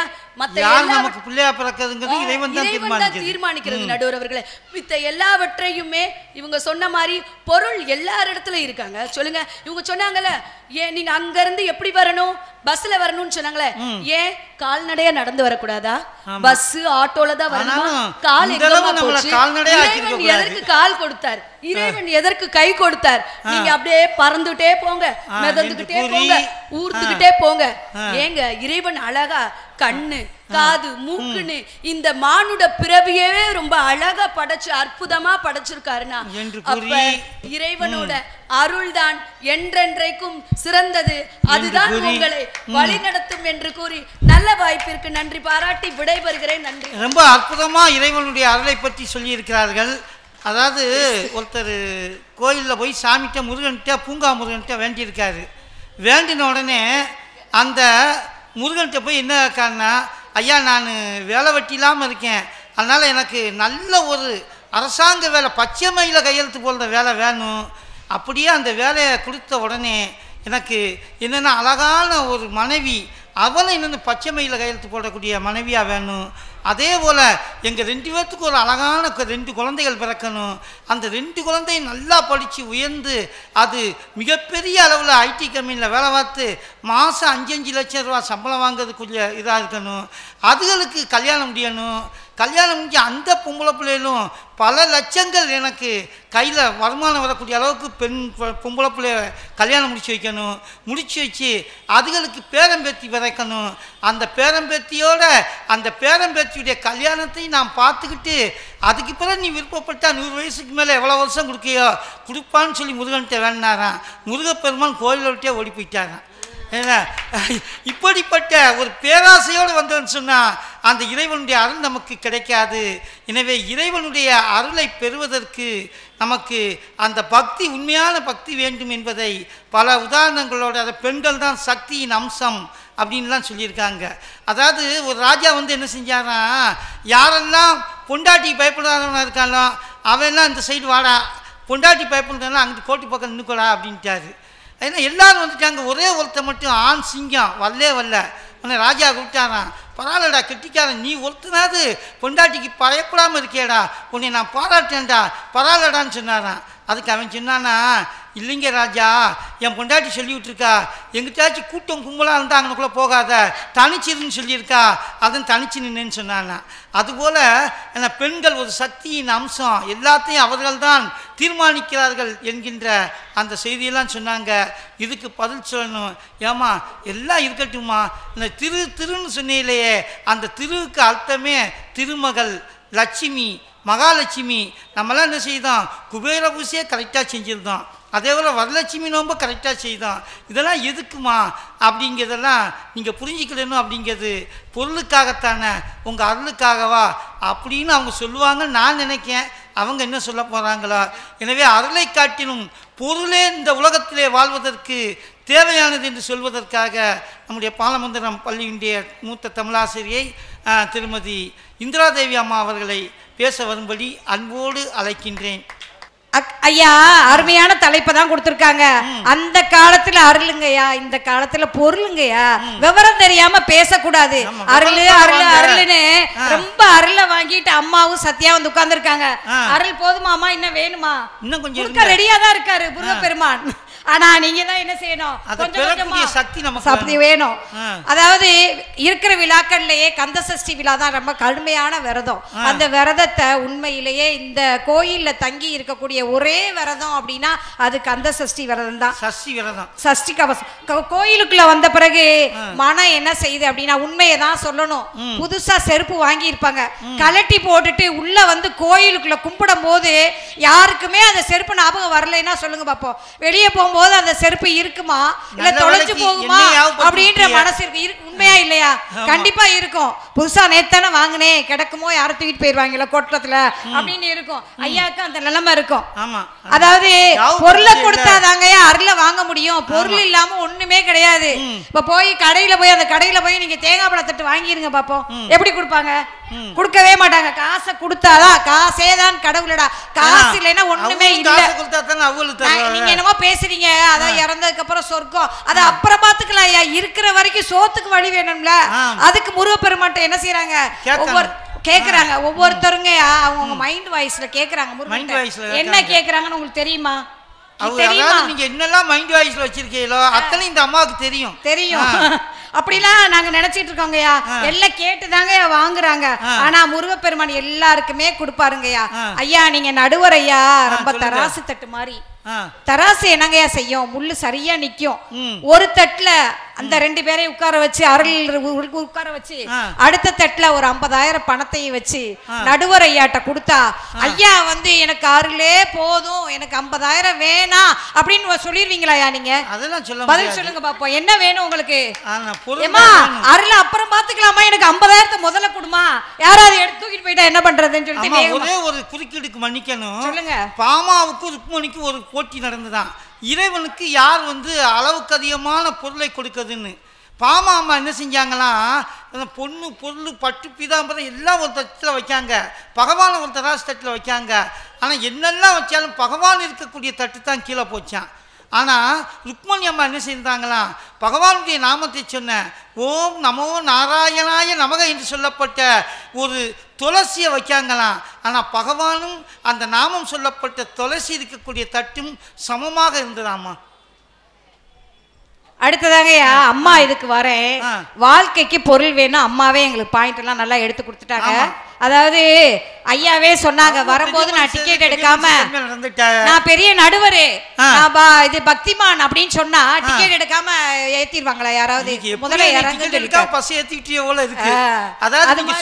கேட்ட உடனே டிக்கெட் எடுக்காத பஸ்ல ஏத்திட்டோன்னு சொன்னோன்னு எங்க குருநாதர் வாதியார் சுவாமிகள் சொல்வாரு, பழனிக்கு போகிற பஸ்ஸில் நாம் ஏறினா பழனிக்கு போகலாம், பழனிக்கு போகிற பஸ் நம்ம மேலே ஏறினா அப்பன் முருகன்கிட்ட போகலான்னு சொன்னது போல இருக்கே. ஐயா, அம்மா சொன்னாங்க, பாலும் தெளிதேனும் பாகும் பருப்பும் விநாயகரோட துதியை தான் முதல்ல சொன்னாங்க. பால் வேணும்னா காசு வேணும், பருப்பு வாங்கணும்னா காசு வேணும், தேன் வாங்கணும்னா காசு வேணும், எல்லாத்துக்கும் காசு தான். காசு இல்லாம இங்க வந்து உட்கார்ந்துகிட்டு காசே தான் கடவுளை பாட்டு பாடதான் முடியுமே ஒழிய எந்த பொருளுமே உங்களுக்கு கையில வராது. அழகா எல்லாருமே வேடிக்கை பாக்குறாங்க.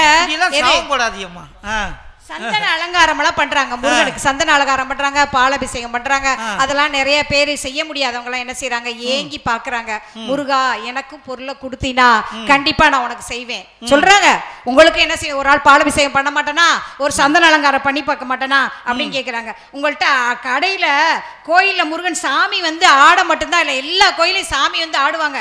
முருகன் கோயில்ல மட்டும்தான் சாமி வந்து யாருமே ஆட மாட்டாங்க. பாத்திருக்கியா, முருகன் கோயில யாருமே ஆடல. ஆனா அருளால காவடி வரும்போது ஆடுவாங்க. ஆனா அம்மா வந்து அம்மாவும் இப்ப சத்யாவும் அருள் அடக்கி வச்சுட்டு என்ன செஞ்சிருக்காங்க, யாருமே ஆட முடியாது. சரி அருள் இருக்குமா, எதுக்குமா பொருள் இந்த மைக்கெல்லாம் கேட்டீங்க? உங்க அருளை வச்சே பேசிருக்கலாமே, உங்க பொருளே இல்லாம பேசிருக்கலாமே. அழகா வந்து சத்யா சொல்றாங்க, மன நிறைவா வாழ்றதுக்கு பொருள் தான் வேணும் அவங்களே சொல்லிட்டாங்க. அவங்க சொன்னாங்க பேர் வைக்கிற விஷயத்தை பத்தி சத்யா அருமையா பேசினாங்க. அதாவது பேர் வைக்கிறது அந்த காலத்துல யாருக்கு தெரியல, சாமி பேரை தவிர வேற பேர் தெரியாது. அவங்க மகளுக்கு முத்தம்மாவும் அவனுக்கு முனியமான பேர் வச்சிருக்காங்க, மகனுக்கு கிடையாது. ஏன்னா இந்த காலத்துல கூகுள் இருக்கு, தேடி கண்டுபிடிச்சு ராசி படி நட்சத்திரத்தை படி ஒவ்வொரு ஆளும் எழுத்துப்படி பேர் வைக்கிறாங்க. முருகனோட பேரே வைக்கிறாங்க, குலசாமி பேரே வைக்கிறாங்க. அதாவது சும்மா பேசக்கூடாது, அதாவது சாமியை தவிர வர்றாங்க எனக்கு பொருள் வேணாம் பொருள் வேணாம், அங்க இருந்து நடந்தே வருவாங்களாம். கால் கொடுத்துருக்காரா முருகப்பெருமான், கால்நடையா வருவாங்களாம். கால்நடையா நடந்து வந்தா எப்ப எப்ப வந்து இங்க வந்து பட்டிமன்றம் பேசுற நாளைக்கு தான் வருவாங்க. வண்டி வச்சிருக்காங்க, வண்டியில பறக்குறாங்கன்னா போகவே முடியாது, அப்படி பறப்பாங்க. இவங்க எல்லாம் பேச்சுக்காக என்ன செய்யறாங்க, அருள் அருள் சொல்லிருக்காங்க. அப்ப காசு கொடுத்தா வேணாமாமா, வேணாம் பரவாயில்ல. வள்ளலாருடைய பக்தர்மா, வள்ளலார் பேசி முடிச்ச உடனே காசு கொடுத்தாங்களாம். அதை குளத்துல எல்லாம் தூக்கி போட்டு வந்துட்டாங்க, குளத்துல கிணத்துல தூக்கி போட்டு வந்துட்டாங்க. அது போல நாங்கெல்லாம் அருள் மிக்கவங்கம்மா. ஐயா இங்க இத்தனை பேர் 100 பேருக்கு மேல கந்த சஷ்டி விழாக்காக தங்கி இருக்காங்க. அவங்களுக்கெல்லாம் நிறைய பேருக்கு பொருள் வசதியே இல்லைங்கய்யா. பொருள் வசதி இருந்தா ஏன் வர்றாங்க, வரமாட்டாங்க. நிச்சயமாக பொருள் வசதியை தருவார். அதாவது தேடல் உள்ள உயிர்களுக்கே தினமும் வாழ்வில் பசி இருக்கும், தேடல் என்பது உள்ளவரை வாழ்வில் ருசி இருக்கும். தேடிக்கிட்டே இருக்காங்கய்யா, எனக்கு வண்டி வந்துருச்சு, சொந்த வீடு வந்துருச்சு, போதும் சொல்லிடுவீங்களா முருகன்ட்ட? அடுத்தது என்ன வேணும், அடுத்தது என்ன வேணும் கேட்டுக்கிட்டே தான் இருப்போம். அவரும் பாப்பாரு. முருகன்ட்ட அருளை மட்டும் கேட்டீங்கன்னா முருகன் நிம்மதியா இருப்பாருங்கய்யா. அருள் மட்டும் போதும் அப்படின்னு சொன்னா ஒண்ணுமே வேணாம், நிம்மதியா இருப்பாரு. அவரை போட்டு நொச்சு நொச்சு நொச்சுன்னு எய்த்த வீட்டுக்காரன் கார் வாங்கிட்டான், எனக்கு கார் வாங்கி கொடு, இஎம்ஐல கூட நான் கார் வாங்குவேன், நிப்பாட்ட இடமே இல்லாட்டினா கூட நான் ரோட்ல கூட நிப்பாட்டுவேன் அப்படின்னு போட்டிக்கு வாங்குற உலகத்துல என்னமோ எங்களுக்கு அருள் போதும் அருள் போதும் சொல்லிட்டு இருக்கீங்க. அதெல்லாம் எவ்வளவு தைரியமா பேச வைக்கணும். பொருள் மனிதனை எடை போடுவதே பொருள் தாங்கய்யா. வெறுங்கையா இருந்தா அவங்களை சுத்தி 4 பேர் நிப்பாங்களையா? இல்ல, முருகனுக்கே ஒரு பொருள் இருந்தாதாங்க பக்கத்துல. கல்யாண வீட்டுக்கு போறோம், பெரிய அண்டாவை கொண்டு போனா நான் வாங்க வாங்க வாங்கம்பாங்க. கொஞ்சம் சின்ன அண்டாவை கொண்டு போனா வாங்க வாங்கம்பாங்க. சின்ன முட்டு பொருளை கொண்டு போனா வாங்க வாங்கம்பாங்க. ஒண்ணுமே இல்லாம போனோம்னா வந்தேலாங்கும், வாங்க முடிச்சு சாப்பிட்டு போங்க போங்க போங்கன்றாங்க. ஐயா அங்க அர்ச்சனை டிக்கெட் மதிப்பு பாத்தீங்களா? எதுக்காக அர்ச்சனை டிக்கெட் போட்டிருக்காங்க, எதுக்காக போட்டிருக்காங்க? அது கோயில் பராமரிப்புக்காக. அப்ப கோயில் பராமரிப்புக்கும் என்ன செய்யுது, பொருள் தான் தேவைப்படுது. எதுவுமே இல்லைன்னா இங்க எப்படி இவங்க எல்லாம் வேலை பார்ப்பாங்க? அன்பர்களுடைய அன்பு காணிக்கை, அன்பு காணிக்கை. அந்த அன்பு காணிக்கை கூட பொருளா வந்தா தான் அந்த கோயில என்ன செய்ய நிர்வாகம் பார்க்க முடியும். அதாவது அருணகிரிநாதர் அழகா சொல்லிருக்காரு கந்தர் அனுபூதியில, அதாவது என்னதான் நம்ம வந்து கடவுளை வேண்டுனாலும் முருகப்பெருமானோட அருள் தன்னால கிடைக்கும். நீங்க கேட்டாதான் கிடைக்கும்னு இல்ல, அவருக்கு தெரியும் யாருக்கு என்னென்ன கொடுக்கணும்னு. அம்மாவோட வயிறு இப்ப வந்து அருளால நிறைஞ்சு நிக்குது. அம்மா நைட் சாப்பாடே வேண்டாம் அப்படிதானே? அருளால என்னது மனசுதான் நிறையும் கேட்டிருக்கோம். அம்மாவோட வயிறு என்ன செஞ்சிருச்சு, நிறைஞ்சிருச்சு. அம்மாவோட பெரிய வேண்டுதல் முருகப்பெருமான்ட்ட என்ன தெரியுமா, உண்மையா சொல்றேன், எப்படியாவது கார் வாங்கிடணும் அப்படின்ற ஒரு குறிக்கோள் அம்மாட்ட ரொம்ப நாளா இருக்கு. எல்லாருக்குரிய ஆசைதான். அம்மாவை தப்பா சொல்லல கண்டிப்பா முருகன் முருகப்பெருமான் அதை செய்வாருன்னு நான் இன்னைக்கு உறுதி கொடுக்குறேன். ஏன்னா எனக்கு தேவையான பொருள் எல்லாம் அவர் கொடுத்துருக்காரு. உங்க ஒவ்வொருவருக்கும் தேவையான பொருள் எல்லாம் முருகப்பெருமான் கண்டிப்பா கொடுப்பாரு. எனவே சிலப்பதிகாரத்துல ஒரு அழகான ஒரு கதை இருக்கு. வடநாட்டுல இருந்து ஒருத்தர் புறப்பட்டானா, அதாவது பாத யாத்திரையை ஒவ்வொரு ஊருக்கா போனானா. கடைசியில போய் ராமேஸ்வரத்துக்கு போனானா. ராமேஸ்வரத்துக்கு போனா என்ன செய்யணும்? கடல்ல குளிக்கணும். அவன் கையில ஒரு செம்பு வச்சிருக்கான். அந்த செம்ப கீழே வச்சா யாராவது தூக்கிடுவாங்களே, இதை என்ன பண்ணலாம்னு யோசிச்சுக்கிட்டே இருந்திருக்கான். மணல குழி தோண்டி அதை புதைச்சு வச்சிருக்கான். புதைச்சு வச்சுட்டு அதை தெரியறதுக்கா ஒரு கோபுரமா மண்ணை கோபுரமா கூச்சு வச்சிருக்கான். கோபுரத்தை எல்லாம் கூச்சு வச்சுட்டு கடல்ல போய் நிம்மதியா குளிக்கிறான். 1 மணி நேரம் குளிச்சு முடிச்சுட்டு கடற்கரைக்கு பார்த்தா அந்த செம்ப காணாமா. அலறி அடிச்சுட்டானா. என்ன அது தங்கமா மாறிடுச்சா, என்னமே மாயமா போச்சு அப்படின்னு சொன்னானா. மண்ணை குவிக்கிறப்ப ஒருத்தர் ரொம்ப தூரத்துல இருந்து ஒருத்தர் பார்த்துக்கிட்டே இருந்திருக்கான். கடற்கரையில மண்ணை குவிச்சு சாமி கும்பிட்டாதான் சாமி நம்மளுக்கு அள்ளி தருமோ, இது ஒரு ஐதீகமோ அப்படின்னு நினைச்சு அவனை மண்ணை குவிக்க ஆரம்பிச்சுட்டானா. அவன் குவிக்கிற பார்த்து வந்தவங்க எல்லாம் 5-6 பேர் மணலை குவிக்க ஆரம்பிச்சுட்டாங்களாம். இப்படிதாங்க இந்த காலத்துல நடந்துகிட்டு இருக்கு. மண்ணை குவிச்சிருக்கான், அதை பார்த்து இன்னும் நிறைய பேர் குவிச்சிட்டாங்க. இவன் போய் என்ன பண்ணிருக்கான்? அந்த மண்ணை ஒன்னா தோண்டி தோண்டி தேடி பார்த்திருக்கான். நம்ம செம்ப காணாமே. ஏயா என்ன எங்களோட இது வேண்டுதலை கிளைக்க வந்திருக்கியான்னு சொல்லி கன்னத்துல என்ன செஞ்சிருக்காங்க? ஒரு பலாறு ஒரு அடி வேற போட்டிருக்காங்க. ஆக மொத்தம் அவன் செம்பும் போச்சு, அவன் அடி வாங்கினது. இதே மாதிரிதான் ராமாயணத்துல ராமன் ராவணனை கொன்று ஜெயிச்சுட்டு அந்த பிரம்மகத்திய அந்த இந்த கடற்கரையில தான் மண்ணுலிங்கம் செஞ்சு பூஜை செஞ்சாராங்க. இது இப்படி உலகம் போய்கிட்டு இருக்க வேலையில எங்களுக்கு அருள் தான் வேணும், அருள் மட்டும் போதும், எங்களுக்கு பொருளே வேணாம் அப்படின்னு வாங்குற சம்பளத்தை கண்டிப்பா கொண்டு கொடுக்கணுமா. வீட்டுக்காரர் வீட்டுக்கார்ட்ட கொடுக்கணுமா. அப்ப என்னது? பொருள் தானே வேணும். அது பொருள் இல்லாருக்கு உலகம் இல்லை. இந்த உலகத்துல இருக்கணும் அப்படின்னு சொன்னா இருக்கிற வரைக்கும் என்ன வேணும் அப்படின்னா பொருள் தாங்கயா வேணும். எல்லாருக்குமே நல்லா தெரியும். ஐயா பட்டிமன்றத்தை பேசி முடிச்சுட்டு இங்க இருந்து மேலூர் போய் சேரணும். அதனால தராசு தட்டு மாதிரி முருகப்பெருமான் அருள்னால உங்க வீட்டுல தங்கிடுவாங்க. முருகப்பெருமான் அருள்னால மக்கள் விரும்பி வேண்டி கேட்பது இந்த காலத்துல பொருளே என்று தீர்ப்பு வழங்குமாறு கூறி பணிவன்புடன் அனைவரையும் வணங்கி விடைபெறுகிறேன். நன்றி, வணக்கம். வணக்கம். ரொம்ப அருமையா உணர்வுபூர்வமா பேசிய இந்திராதேவி அம்மாவுக்கு வாழ்த்துக்கள். மெய்யன்பர்களே, இன்னும் ஒரு 10 நிமிஷத்துக்குள்ள ஒரு சின்ன தீர்ப்பை சொல்லிட்டு இந்த நிகழ்ச்சியை நிறைவு செய்யலாம் என்று நம்முடைய திருக்கோயில் நிர்வாகத்தின் சார்பாக அன்போடு கேட்டுக்கொள்கிறேன். இதுகாக ரொம்ப ரசனையாக கேட்ட நீங்கள் இனிமேயும் ரசனையாக கேட்கணும் அப்படிங்கிறது என்னுடைய அன்பான வேண்டுகோள். அன்பர்களே, இன்றைக்கு கலியுகம் நடந்து கொண்டிருக்கின்றது. கலியுகத்தில் எத்தனை தெய்வங்கள் இருந்தாலும் அத்தனை தெய்வங்களுக்கும் முந்திய தெய்வமாக கலியுகத்தின் கண்கண்ட கடவுளாக கந்த கடம்பன் இருக்கின்றான். அதாவது சதுரகிரி மலை இருக்கு பார்த்தீங்களா, அந்த சதுரகிரி மலையில் எல்லா சித்தர்களும் சேர்ந்து கலியுகம் தொடங்கிறதுக்கு முன்னால் கலியுகம் ரொம்ப கொடுமையானது, இந்த கலியுகத்திலிருந்து மக்களை காக்க வேண்டுமென்றால் எந்த தெய்வத்தை வழிபாடு செய்ய வேண்டும் என்று அங்கே சதுரகிரி மலையில் எல்லாரும் வேண்டுகிறார்களாம். அந்த சித்தர்கள் எல்லாம் மாநாடு ஓட்டி பேசுகிறாங்களாம். பேசுகின்ற பொழுது போகருடைய கனவினிலே ஒரு உருவம் தோன்றுகின்றது. அந்த உருவத்தின் அடிப்படையிலே ஒரு வார்ப்பு செய்து அதிலே அந்த நவபாசானங்களை சேர்த்து அதே போல் சித்திரை மாதம் அக்னி நட்சத்திரம் வரக்கூடிய காலகட்டங்களிலே அந்த பழனிமலை அடிவாரத்திலே ஒரு அற்புதமான மலர் மலரும்.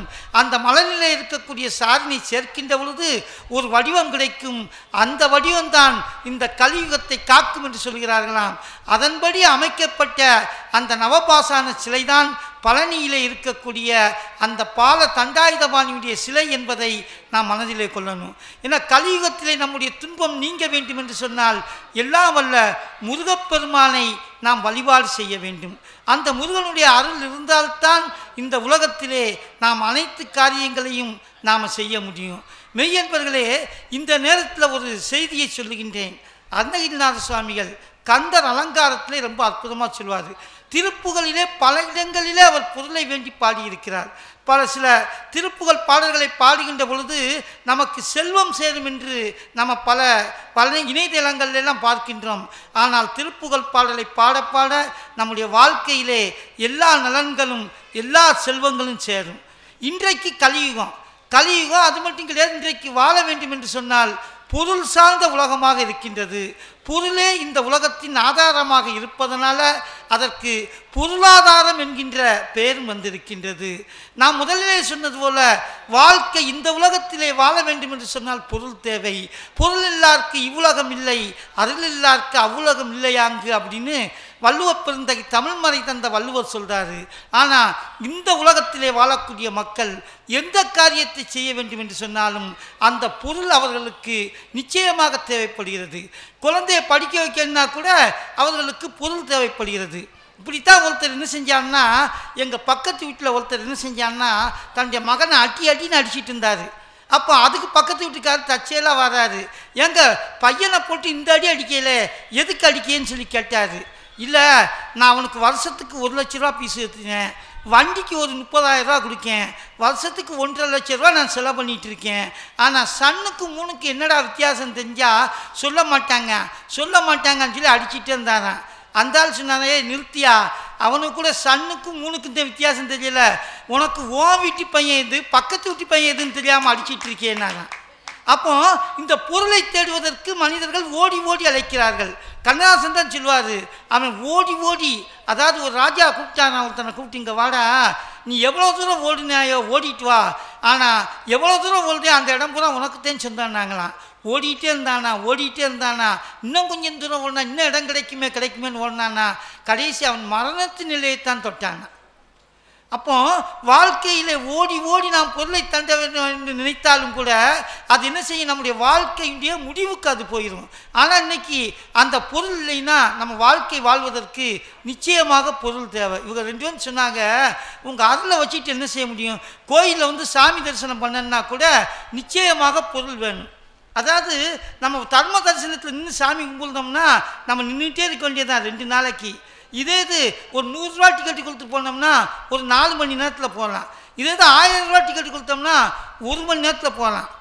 நம்ம இந்திரா தெய்வம்மா சுகுமாரி போல அம்மாக்கெல்லாம் 1 லட்ச ரூபா அந்த கோயிலில் இருக்கக்கூடிய அர்ச்சகரை கூப்பிட்டு, இந்தாங்க 1 லட்ச ரூபா, நான் முருகப்பெருமானை பார்க்கணும்னா அவர் சொல்லுவார், நீங்கள் எதுக்கு கோயிலுக்கு தேடிட்டு வாரிய, நாங்களே முருகனை இங்கே கொண்டு வந்துருந்தோம், நீங்கள் நல்லா வழிபாடு செய்யுங்கன்னு சொல்லிடுவாங்க. ஏன்னா இன்றைக்கி அந்த அளவுக்கு இன்றைக்கு பொருளுடைய தாக்கமும் பொருளுடைய வேகமும் அப்படி இருக்கின்றது. நம்ம இன்றைக்கி ஒரு சின்ன காரியம் செய்ய போனால் கூட நிச்சயமாக பொருள் என்பது தேவைப்படுகிறது. நம்ம உணவுப் பொருட்கள் வாங்கணும்னா ஒரு காலத்தில் மனிதனுக்கு அருள் சார்ந்த உலகமாக இருக்கின்றது, அதாவது பண்டமாற்று முறை இருந்திருக்கிறது. ஆனால் இன்றைக்கு எதை செய்ய வேண்டும் என்று சொன்னாலும் பொருள் தேவைப்படுகிறது. எனவே அந்த பொருள் வேணும். பிள்ளையை படிக்க வைக்கணுமா, பொருள் வேணும். அதே போல் பிள்ளையை திருமணம் செய்து கொடுக்க வேண்டுமா, அதற்கும் பொருள் வேணும். கேட்பாங்க, என்ன போடுவீன்னு கேட்பாங்க, எத்தனை பவுன் போடுவீய, என்ன எவ்வளோ ரொக்கம் தருவீய, எத்தனை பவுன் போடுவீய, என்னென்ன சீர்சிதாட்டெல்லாம் தருவீய அப்படிலாம் சொல்லி கேட்பாங்க. கேட்டு முடித்த உடனே பொண்ணு வீட்டுக்காரங்க மாப்பிள்ளை வீட்டுக்காரங்க பொண்ணு வீட்டுக்காரங்க கேட்காங்களாம், இவ்வளவு தருவையிலா இவ்வளோ போடுவேலான்னு கேட்கையிலே நீங்கள் எங்கள் பிள்ளைக்கு என்ன போடுவீன்னு கேட்டாங்களாம். அதுக்கு மாப்பிள்ளை வீட்டுக்காரங்க சொன்னாங்களாம், நீங்கள் கொடுத்த நகையெல்லாம் சரியாக இருக்கான்னு எடை போடுவோம், அதில் குறையா வந்தால் நான் உங்களோட சண்டை போடுவோம்னு சொன்னாங்களாம். அப்போ திருமணம் நடத்துவதற்கு கூட இன்னும் இவ்வளவு செய்திகள் இருக்கின்றது. ஏன்னா பணம் இல்லைன்னா ஒன்றுமே செய்யாது. பணம் இல்லாட்டா அவன் பெண்ணான். ஏன்னா பணம் இல்லாதவர்களுக்கு இந்த உலகத்தில் வாழ்க்கையே கிடையாது. எனவே கோயிலுக்கு எல்லாரும் நம்ம உண்டியலில் காசு போடுறோம், அந்த கோயில் திருப்பணி நடக்கணும்னா கூட அதுக்கும் பணம் என்பது தேவைப்படுகிறது. எனவே பணம் என்பது இல்லை என்று சொன்னால் இந்த உலகத்திலே வாழ முடியாது என்று இவர்களுக்கு தீர்ப்பு சொல்லலான்னு நினைச்சேன். ஆனால் இவர் 2 பேரும் என்ன செஞ்சுருக்காங்கன்னா பேசியிருக்காங்க, அருள் தான் அப்படின்னு. அதாவது இந்த திருத்தலத்தில் வைத்து நான் ஒரு 2 செய்திகளை சொல்லிவிட்டு இந்த தீர்ப்புக்கு வரலாம் என்று நான் நினைக்கின்றேன். சுவாமி விவேகானந்தர், அந்த சுவாமி விவேகானந்தர்கிட்ட போய் கேட்காங்களாம், ஒருத்தன் பசித்திருக்கின்றான், அவனுக்கு என்ன செய்வீங்க? அவர் சொல்றானா, பசியோடு இருக்கின்றான், அவனுக்கு ஆன்மீகத்தை சொல்லித் தருவீர்களா, பகவத்கீதையை சொல்லித் தருவீர்களா, கந்தர் அலங்காரத்தை சொல்லித் தருவீர்களா சொல்றாரு. அப்போ சொல்றா போல சுவாமி விவேகானந்தர், பசியோடு இருக்கவனுக்கு எந்த ஆன்மீகம் நான் சொல்லித்தர மாட்டேன், அவனுக்கு நான் ரொட்டி துண்டை கொடுப்பேன்னாரான். ஏன்னா பசியோடு இருக்கின்றவனுக்கு அந்த ரொட்டி துண்டு தான் இறைவனுடைய அருளாக தெரியுமே தவிர அது ஒரு பொருளாக தெரியாது. எனவே நான் அவனுக்கு ரொட்டி துண்டை தருவேன் அப்படின்னு சொல்லி சுவாமி விவேகானந்தர் சொன்னாராம். அதே போல இந்த மதுரை திருத்தலம் ரொம்ப முக்கியமானது. சிவபெருமானுடைய 64 திருவிளையாடல்களும் நடந்த இடம் இந்த மதுரை திருத்தலம். அவ்வளோ பெருமை. ஏன்னா மீனாட்சி அம்மை நம்மை ஆட்சி செய்யக்கூடிய ஒரு பெருமை மிக்க திருத்தலம் இந்த மதுரை திருத்தலம். இந்த பகுதியில் திருமலை நாயக்கருடைய காலத்தில் இந்த தானப்ப முதலியார் அப்படின்னு சொல்லி ஒருத்தர் இருந்தார். இன்றைக்கி கூட நீங்கள் மதுரையில் போகின்றப்போ தானப்ப முதலி சந்து அப்படின்னு ஒரு முக்கியமான மீனாட்சி அம்மன் கோயிலுக்கு இந்த பக்கத்தில் இருக்கிறத நீங்கள் கேள்விப்பட்டிருப்பீங்க. இந்த தானப்ப முதலி மீனாட்சி அம்மைக்காகவே அளப்பெரிய தொண்டுகள் எல்லாம் செஞ்சாங்க. தொண்டுகள் செய்து மீனாட்சி அம்மன் கோயிலுடைய திருப்பணிகளை எல்லாம் அவர் செலவிலே செஞ்சாங்க. பார்த்தீங்களா, அதுக்கு கூட பொருள் தேவைப்பட்டிருக்கு. ஆனால் இவ்வளவு தொண்டுகள் செஞ்சாலும் அவர் வாழ்ந்த சமுதாயத்தை சேர்ந்தவர்கள் நெசவு தொழிலிலே ஈடுபட்டிருந்தார்களாம். அப்போ அந்த நெசவு தொழிலில் ஈடுபட்டிருந்த அவர்களால் மீனாட்சி அம்மனை தினசரி வந்தோம் இல்லைன்னா வருஷத்துக்கு ஒரு முறை போய் தரிசனம் பண்ண முடியலையா. உடனே இவர் அன்னை மீனாட்சிட்ட இவ்வளவு பொருள் செலவழித்து உன்னுடைய திருக்கோயில் பணிகளையெல்லாம் செய்து வருகிறேன், நான் சார்ந்திருக்கக்கூடிய பகுதி மக்கள் உன்னை தரிசனம் செய்ய முடியாமல் இருக்கிறார்களே, எனவே சொக்கரு மீனாட்சியும் இங்கே அருள் செய்ய வேண்டும் என்று அந்த திருமலை நாயக்கர் மன்னனுடைய அந்த அவையிலே இருக்கக்கூடிய அந்த தானப்ப முதலி சொல்றாரு. இதெல்லாம் யாருமே சொல்லியிருக்க மாட்டாங்க. நம்ம மதுரையில் வாழ்ந்தோம். நம்முடைய மதுரை தலப்புராணங்களை பற்றி சொல்லணும்னா கூட இந்த 6 நாள் சொல்லலாம், அவ்வளோ செய்திகள் இருக்கிறது. அப்போ சொன்ன உடனே அவர் என்ன செஞ்சிருக்காரா, உன்னுடைய மக்கள் வாழக்கூடிய பகுதிக்கு நான் வாரேன், நாங்கள் 2 பேர் அருள் செய்தோம் அப்படின்னு சிவபெருமான் சொக்கநாதரும் அன்னை மீனாட்சியும் அவருடைய கனவிலே சொன்னார்களாம். அவர் இருக்கக்கூடிய இடம் வில்வ மரங்கள் நிறைந்த இடம். அந்த வில்வமணி நிறைந்த அந்த வில்வாரண்யம் தான் பின்னால் வில்வாரண்யம் வில்வாரண்யம் வில்வாரண்யம் என்று சொல்லி சொல்லி மருவி வில்லாபுரம் என்று மாறியது. அதுக்கு நம்ம ஊரில் ஒரு கதை சொல்லி வச்சுருக்கோம். என்ன கதைன்னு தெரியுமா? உங்கள் எல்லாத்துக்கும் தெரிஞ்ச கதை தான், நான் புதுசாக சொல்லலை. மீனாட்சி அம்மா ஒரு நாள் நம்முடைய பக்தர்களுக்கெல்லாம் அருள் செய்யணுங்கிறதுக்காக வேண்டி பாகக்காய் விற்க போச்சான். பாவக்காய் விற்க போனால் அந்த வில்லாபுரத்து ஏரியாவில் போய் பாவக்கான்னு விற்றுதான். ஆனால் அன்னைக்கு பார்த்து ஒருத்தரும் பாவக்காய் வாங்கலையாம். மீனாட்சி அம்மை கொண்டு வந்த பாவக்காயை யாரும் வாங்காததுனால, அது விற்காததுனால அதை வில்லாபுரம்னு பேர் வச்சிட்டாங்கன்னு இன்னைக்கு பேர் வச்சிட்டாங்க. ஆனால் உண்மையிலே அதனுடைய பேர் என்னவென்று சொன்னால் அந்த வில்வ ஆரண்யம்தான் வில்லாபுரம் என்று அங்கே வழங்கப்படுகிறது. எனவே அந்த காலகட்டத்திலே அந்த தானப்ப முதலுடைய வேண்டுதலுக்கு இணங்க எம்பெருமானாக இருக்கக்கூடிய சொக்கரும் மீனாட்சியும் மன்னர் திருமலை நாயக்கருடைய கனவிலே சென்று அவர்கள் இருக்கக்கூடிய அந்த பகுதியிலே சென்று நான் அருள் செய்ய வேண்டும் என்று திருமலை நாயக்கருடைய மன்னர் கனவிலே தோன்றி சொன்னாராம்.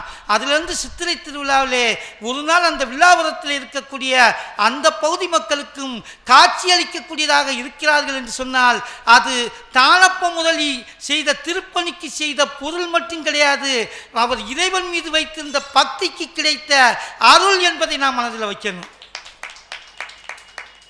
இந்த முருகப்பெருமான் இருக்காரு, எப்படிப்பட்ட முருகப்பெருமான் தெரியுமா? நம்ம அருணகிரிநாதர் சொல்வாரு, நாளென்ன செய்யும் செய்த வினைதான் என் செய்யும், கோல் என்ன செய்யும் கொடும் கூட்டென்ன செய்யும், இத்தனையும் சொல்றாரு. நாளும் என்ன செய்யாது, அதே போல செய்த வினையும் நம்மளை அணுகாது. கோள்கள்னு சொன்னால் நவக்கிரகங்கள், 9 நவக்கிரகங்கள் இருக்கு பார்த்தீங்களா? ஆனால் அந்த அம்மா சோயிட்டரம்மா வச்சுட்டே நம்ம சொல்லக்கூடாது. அந்த 9 நவக்கிரகங்கள் நம்மளை ஒன்றும் செய்யாது. கொடுங்கூட்டன் செய்யும் யமதர்மன் கூட நம்மளை ஒன்றுமே செய்ய முடியாது. எப்போ தெரியுமா? குமரேசர் இருதாலும், எண்ணிட்டே வாங்க, 2 தாளும், சதங்கையும் சிலம்பும் தண்டையும், 2 காலுக்கு என்ன 8 ஆயிருச்சா? அடுத்து சண்முகமும் 6 சேர்த்துக்கோங்க, பன்னீர் தோலும் கடம்பமும் என் முன்னே தோன்றினேன். இதில் முருகப்பெருமானுக்கு சொந்தமான 27 அணிகலன்களை, முருகப்பெருமானுக்கு சொந்தமான 27 பொருட்களை அருணகிரிநாதர் சொல்றாரு. எனவே இந்த முருகப்பெருமானை நாம் வணங்கினோம் என்று சொன்னால் நாளும் கோலும் கொடுங்கூற்றும் அதே போல் நாம் செய்த வினைகளும் நம்மை அணுகாது. அதே போல் 27 நட்சத்திரத்துக்காக இந்த 27 பொருளை சொன்னதுனால 27 நட்சத்திரத்தில் எந்த நட்சத்திரத்தை சேர்ந்தவர்களாக இருந்தாலும் முருகனுடைய அருளை பெற்று விட்டீர்கள் என்று சொன்னால் அந்த நட்சத்திரத்தில் எந்த ராசி நடந்தாலும் சரி, சென்மச்சனி நடந்தாலும் சரி, அதே போல் 7.5 சனி நடந்தாலும் சரி, கண்டகச்சனி நடந்தாலும் சரி, அஷ்டமத்து சனி நடந்தாலும் சரி, சென்ம குரு ராகு கேது இவெல்லாம் சரியில்லைன்னு சொன்னாலும் சரி, முருகனுடைய திருவடிகளை திருப்பாதங்களை நாம் பற்றினோம் என்று சொன்னால் அவருடைய அருள் நமக்கு கிடைத்து கிடைத்தது என்று சொன்னால் 27 நட்சத்திரத்தைச் சேர்ந்த யாராக இருந்தாலும் அந்த அந்த 27 நட்சத்திரத்துக்காரங்களும் எல்லாரும் இத்தகைய நம்முடைய சாதத்தில் ராசி நிலையில் இருந்தாலும் கூட அந்த முருகனுடைய அருள் இருந்ததுன்னா இதெல்லாம் எதுவுமே நம்மளை செய்யாது. நம்முடைய தலையில் பிரமா ஒரு கையெழுத்து போட்டிருப்பாரு. எல்லாம் தலையெழுத்து, என்னப்பா செய்த தலையெழுத்து எல்லாம் பிரமையன் தலையில் எழுதி வச்சுட்டான். அன்னைக்கு எழுந்ததான் அன்னைக்கு நடக்கு. அந்த தலையெழுத்தை அழிக்கக்கூடிய ரப்பர் எதுன்னு தெரியுமா? அது முருகனுடைய நாமங்கள். செயல்பட்டு அழிந்தது செந்தூர் வயல் பொழில், தேன்கொடியின் மால்பட்டு அழிந்தது பூங்கொடியார் மனம், அவன் வேல்பட்டு அழிந்தது சூரனும் வெறுப்பும். சூரன் அழிஞ்சா அவனுடைய கோட்டை கொத்தளங்கள் அழிந்தது. அவன் கால்பட்டு அழிந்ததே அயனின் தலை மீது கையெழுத்தினார் அருணகிரிநாத சுவாமிகள். அதாவது முருகப்பெருமானுடைய திருவடிகள் நம்முடைய தலையில் பட்டுருச்சுன்னா பிரம்மா என்ன எழுதினாலும் அது உடனே அழிக்கக்கூடிய அந்த பிரம்மாவுடைய கையெழுத்தை அழிக்கணும்னு சொன்னால் முருகனுடைய திருவடி என்று சொல்லப்படக்கூடிய அந்த திருவடி தீட்சை என்று சொல்லப்படக்கூடிய அந்த அருள் நமக்கு கிடைக்கணும். இன்றைக்கு கந்தசஷ்டி திருவிழா, இன்றைக்கு 4ஆம் திருவிழா. சூரபத்மன் எண்ணற்ற வரங்களை பெற்றான் சிவபெருமான்கிட்ட. சிவபெருமான் என்ன சொன்னான்னா, உன்னுடைய சக்தி இல்லாமல் வேறு யாராலும் அழிக்கப்படக்கூடாது. எனக்கு இந்த 14 உலகம் 16,000 யுகங்களாக 108 அண்டங்களையும் 16,000 யுகங்களாக அந்த சூரபத்மன் ஆட்சி செய்து கொண்டிருக்கின்றான். அவனுக்கு எல்லா செல்வங்களும் இருக்கின்றது. ஆனால் எல்லா செல்வங்களும் அவன் ஆட்சி செய்கின்ற பொழுது ஆணவம் என்று சொல்லப்படக்கூடிய ஒன்று அவனுக்கு போய்விடுகிறது. இந்த நடுவரல் இருக்கு பார்த்தீங்களா, இதுதான் ஆணவம். இந்த மோதிரவரல் இருக்கு பார்த்தீங்களா, இதுதான் கண்மம். இந்த சுண்டி வரல் இருக்கு பார்த்தீங்களா, இதுதான் மாயை. ஆனால் இந்த ஆள்காட்டி வரல் இருக்கு பார்த்தீங்களா, இதுதான் பசு என்று சொன்னால் ஆன்மா நம்ம. ஆனால் நாம் எப்பயுமே எதை செஞ்சாலும் இந்த ஆணவம் கண்மம் மாயை என்று சொல்லப்படக்கூடிய இந்த மும்மலங்களோடு சேர்ந்துட்டு நான் செய்கின்றேன் என்று சொல்லுகின்றோம். ஆனால் அடியிலே இருக்கக்கூடிய இந்த பெருவிரல் இல்லை என்று சொன்னால் எதுவுமே நிற்காது. இந்த பெருவிரல் தான் பதி என்று சொல்லப்படக்கூடிய கடவுள். எனவே அந்த கடவுளோடு இந்த பசு எப்பொழுது சேர்கின்றதோ, இந்த ஆணவம் கண்மம் மாயை என்று சொல்லப்படக்கூடிய இந்த மும்மலங்களை எப்பொழுது நீக்கிவிட்டு இந்த பதியோடு இந்த பசு சேர்கின்றதோ அப்பொழுதுதான் இந்த ஜீவனானது சிவத்தை அடையும் என்பதற்காகத்தான் இந்த கந்தசஷ்டி திருவிழா. சூரபத்மன் ஆணவத்தின் வடிவம், சிங்கமுருகாசுரன் கண்மத்தின் வடிவம், அதே போல தாரகாசுரன் மாயையின் வடிவம். இந்த 3 மலன்களையும் அழைத்த வேண்டும் என்று சொன்னால் முருகனுடைய ஞானவேல். ஞானம் என்று சொன்னாலே அறிவு. அந்த வேலை பார்த்தீர்கள் என்று சொன்னால் அறிவுக்கு இலக்கணம் போல இருக்கும். கூர்மையாக இருக்கணும், அகன்று இருக்கணும், ஆழமாக இருக்கணும். எனவே இப்படி கூர்மையும் அகலமும் ஆழமாகவும் இருக்கக்கூடிய முருகனுடைய கைவேல் பட்டவுடனே சூரபத்மனுடைய ஆணவம் கண்மம் மாயை என்று சொல்லப்படக்கூடிய மும்மலங்களும் அழிக்கப்படுகிறது. அந்த மும்மலங்களை அழிக்கப்பட்டவுடனே அந்த சூரபத்மன் மரமாக போகின்றான்.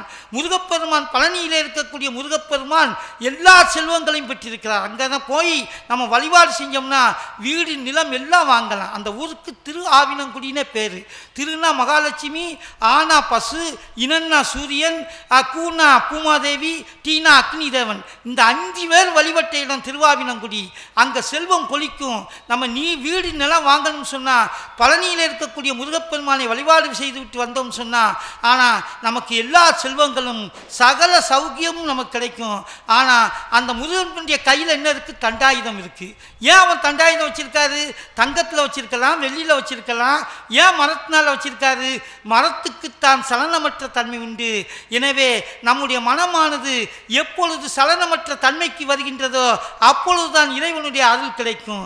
அதனால தான் இந்த ஆணவம் கண்மம் மாயை என்று சொல்லப்படக்கூடிய இந்த மும்மலங்களையும் சூரபத்மன் ஒழித்ததுனால மாமரமாக நின்றான். அந்த மாமரத்தை முருகனுடைய கைவேல் பட்டு அது பிளந்தது. ஒன்று சேவலாக முருகனுடைய கொடியாக பறந்தது, மயிலாக முருகனுடைய வாகனமாக மாறியது. அப்போ சூரபத்மன் தவம் செய்து பொருள் பெற்றிருந்தாலும் இன்றைக்கும் நாம் வழிபாடு செய்யக்கூடிய சேவலாகவும் மயிலாகவும் மாறுவதற்கு அது முருகனுடைய அருள் இருந்ததுனால தான். முருகனுடைய வரலாறு என்றைக்கெல்லாம் இருக்கின்றதோ அதுவரை சூரபத்மனுடைய பெருமையும் சூரபத்மனும் நாம் வணங்கக்கூடிய தன்மையும் பெற்றான் என்று சொன்னால் அதுக்கு முருகனுடைய அருள்தான் காரணம். அது மட்டும் கிடையாது, எல்லா திருவிழாக்கள்லையுமே எதிரிகள் அழிக்கப்படுவார்கள். மகாபாரதத்தில் துரியோதனாதிகள் அழிக்கப்படுகிறார்கள், ராமாயணத்தில் ராவணன் அழிக்கப்படுகின்றான். இப்படி எல்லா இலக்கியங்கள் இருந்தாலும் கந்த புராணத்திலே மட்டும்தான் சூரபத்மன் அழிக்கப்படவில்லை, சம்காரம் செய்யப்படுகின்றான். சம்காரம் என்று சொன்னால், சம் என்று சொன்னால் நல்ல, காரம் என்று சொன்னால் ஒடுக்கம். நல்ல ஒடுக்கம், முருகனோடு ஒடுங்கி நமக்கெல்லாம் அருள் செய்யக்கூடிய, நாமெல்லாம் வணங்கக்கூடிய அந்த மயிலாகவும் சேவலாகவும் சூரபத்மன் மாயினான் என்று சொன்னால், அந்த ஆணவம், கண்மம், மாயை, நான் செல்வம் மிக்கவன், நான் அனைத்தும் மிக்கவன், நிறைய படித்தவன், அதாவது படிப்பு இறைவனிடம் கொண்டு போய் சேர்க்காது, பொருள் இறைவனிடம் கொண்டு போய் சேர்க்காது. ஆனால் அவனை நினைத்து நாம் மெய்யுருகி வேண்டக்கூடிய அந்த அன்புதான். அன்பு சிவம் இரண்டென்பார் அறியிலார், அன்பே சிவமாவது ஆறும் அறியிலார், அன்பே சிவமாவது ஆறும் அறிந்தவின் அன்பே சிவமாய் அமர்ந்திருந்தார் என்று சொல்லி திருமூலர் சொன்னது போல அந்த அன்பின் வழியிலே எல்லா வல்ல முருகப்பெருமானுடைய அருள் நமக்கு கிடைத்தது என்று சொன்னால் நம்முடைய வாழ்க்கை மென்மேலும் உயரும். எனவே இன்றைய பக்தர்கள் இதுவரைக்கும் எப்படி வேணாலும் இனிமே முருகனுடைய அருள் வேண்டும் என்று அன்பு நிலையோடு வேண்டுகின்ற பொழுது அந்த முருகனுடைய அருள் உங்கள் எல்லோருக்கும் கிடைக்கும். அப்படிப்பட்ட அருளை பெற்ற மெய்யன்பர்கள் அனைவரும் நோயற்ற வாழ்வும் குறைவற்ற செல்வத்தையும் தீர்க்காய் செய்யும். உங்களுடைய குழந்தைகளுக்கு நல்ல கல்வியும் நல்ல மன வாழ்க்கையும், அதே போல உங்களுடைய வாழ்க்கையிலே சகல சௌவாக்கியங்களையும் எல்லா வல்ல பூங்கா முருகன் அருள் செய்வார். அந்த பூங்கா முருகனின் அருள் பெற்றவர்கள் நாங்கள் 5 பேருங்கள்ல எந்த பொய்யும் கிடையாது, இது சத்தியமான உண்மை. அதே போல அருள் உங்கள் அனைவருக்கும் கிடைக்கும். எனவே இன்றைய பக்தர்கள் இறைவனிடம் கட்டாயமாக அருளை வேண்ட வேண்டும், அருளை வேண்ட வேண்டும், அருளை வேண்ட வேண்டும் என்ற தீர்ப்பாக வழங்கி விடைபெறுகின்றேன். நன்றி, வணக்கம். இந்த வாய்ப்பினை தந்த திருக்கோயிலுடைய மேலாளர் ஐயா ஐயா குமரேசன் அவர்களுக்கும், இந்த மாநகராட்சியினுடைய மேதகு நம்முடைய மாநகராட்சியினுடைய மேயர் அவர்களுக்கும், அதே போல் இந்த மாநகராட்சியினுடைய கமிஷனர் அவர்களுக்கும் எங்கள் பட்டிமன்ற குழுவின் சார்பாக மீண்டும் ஒருமுறை நன்றியை தெரிவித்துக் கொண்டு, கேட்ட அனைவருக்கும் முருகப்பெருமான் அருள் வழங்க வேண்டும் என்று கேட்டுக்கொண்டு விடைபெறுகின்றோம். நன்றி, வணக்கம். இந்த தகவல் உங்களுக்கு பிடிச்சிருந்தா லைக் பண்ணுங்க, உங்க ஃப்ரெண்ட்ஸுக்கு ஷேர் பண்ணுங்க, மறக்காம எங்க சேனலுக்கு சப்ஸ்கிரைப் பண்ணுங்க.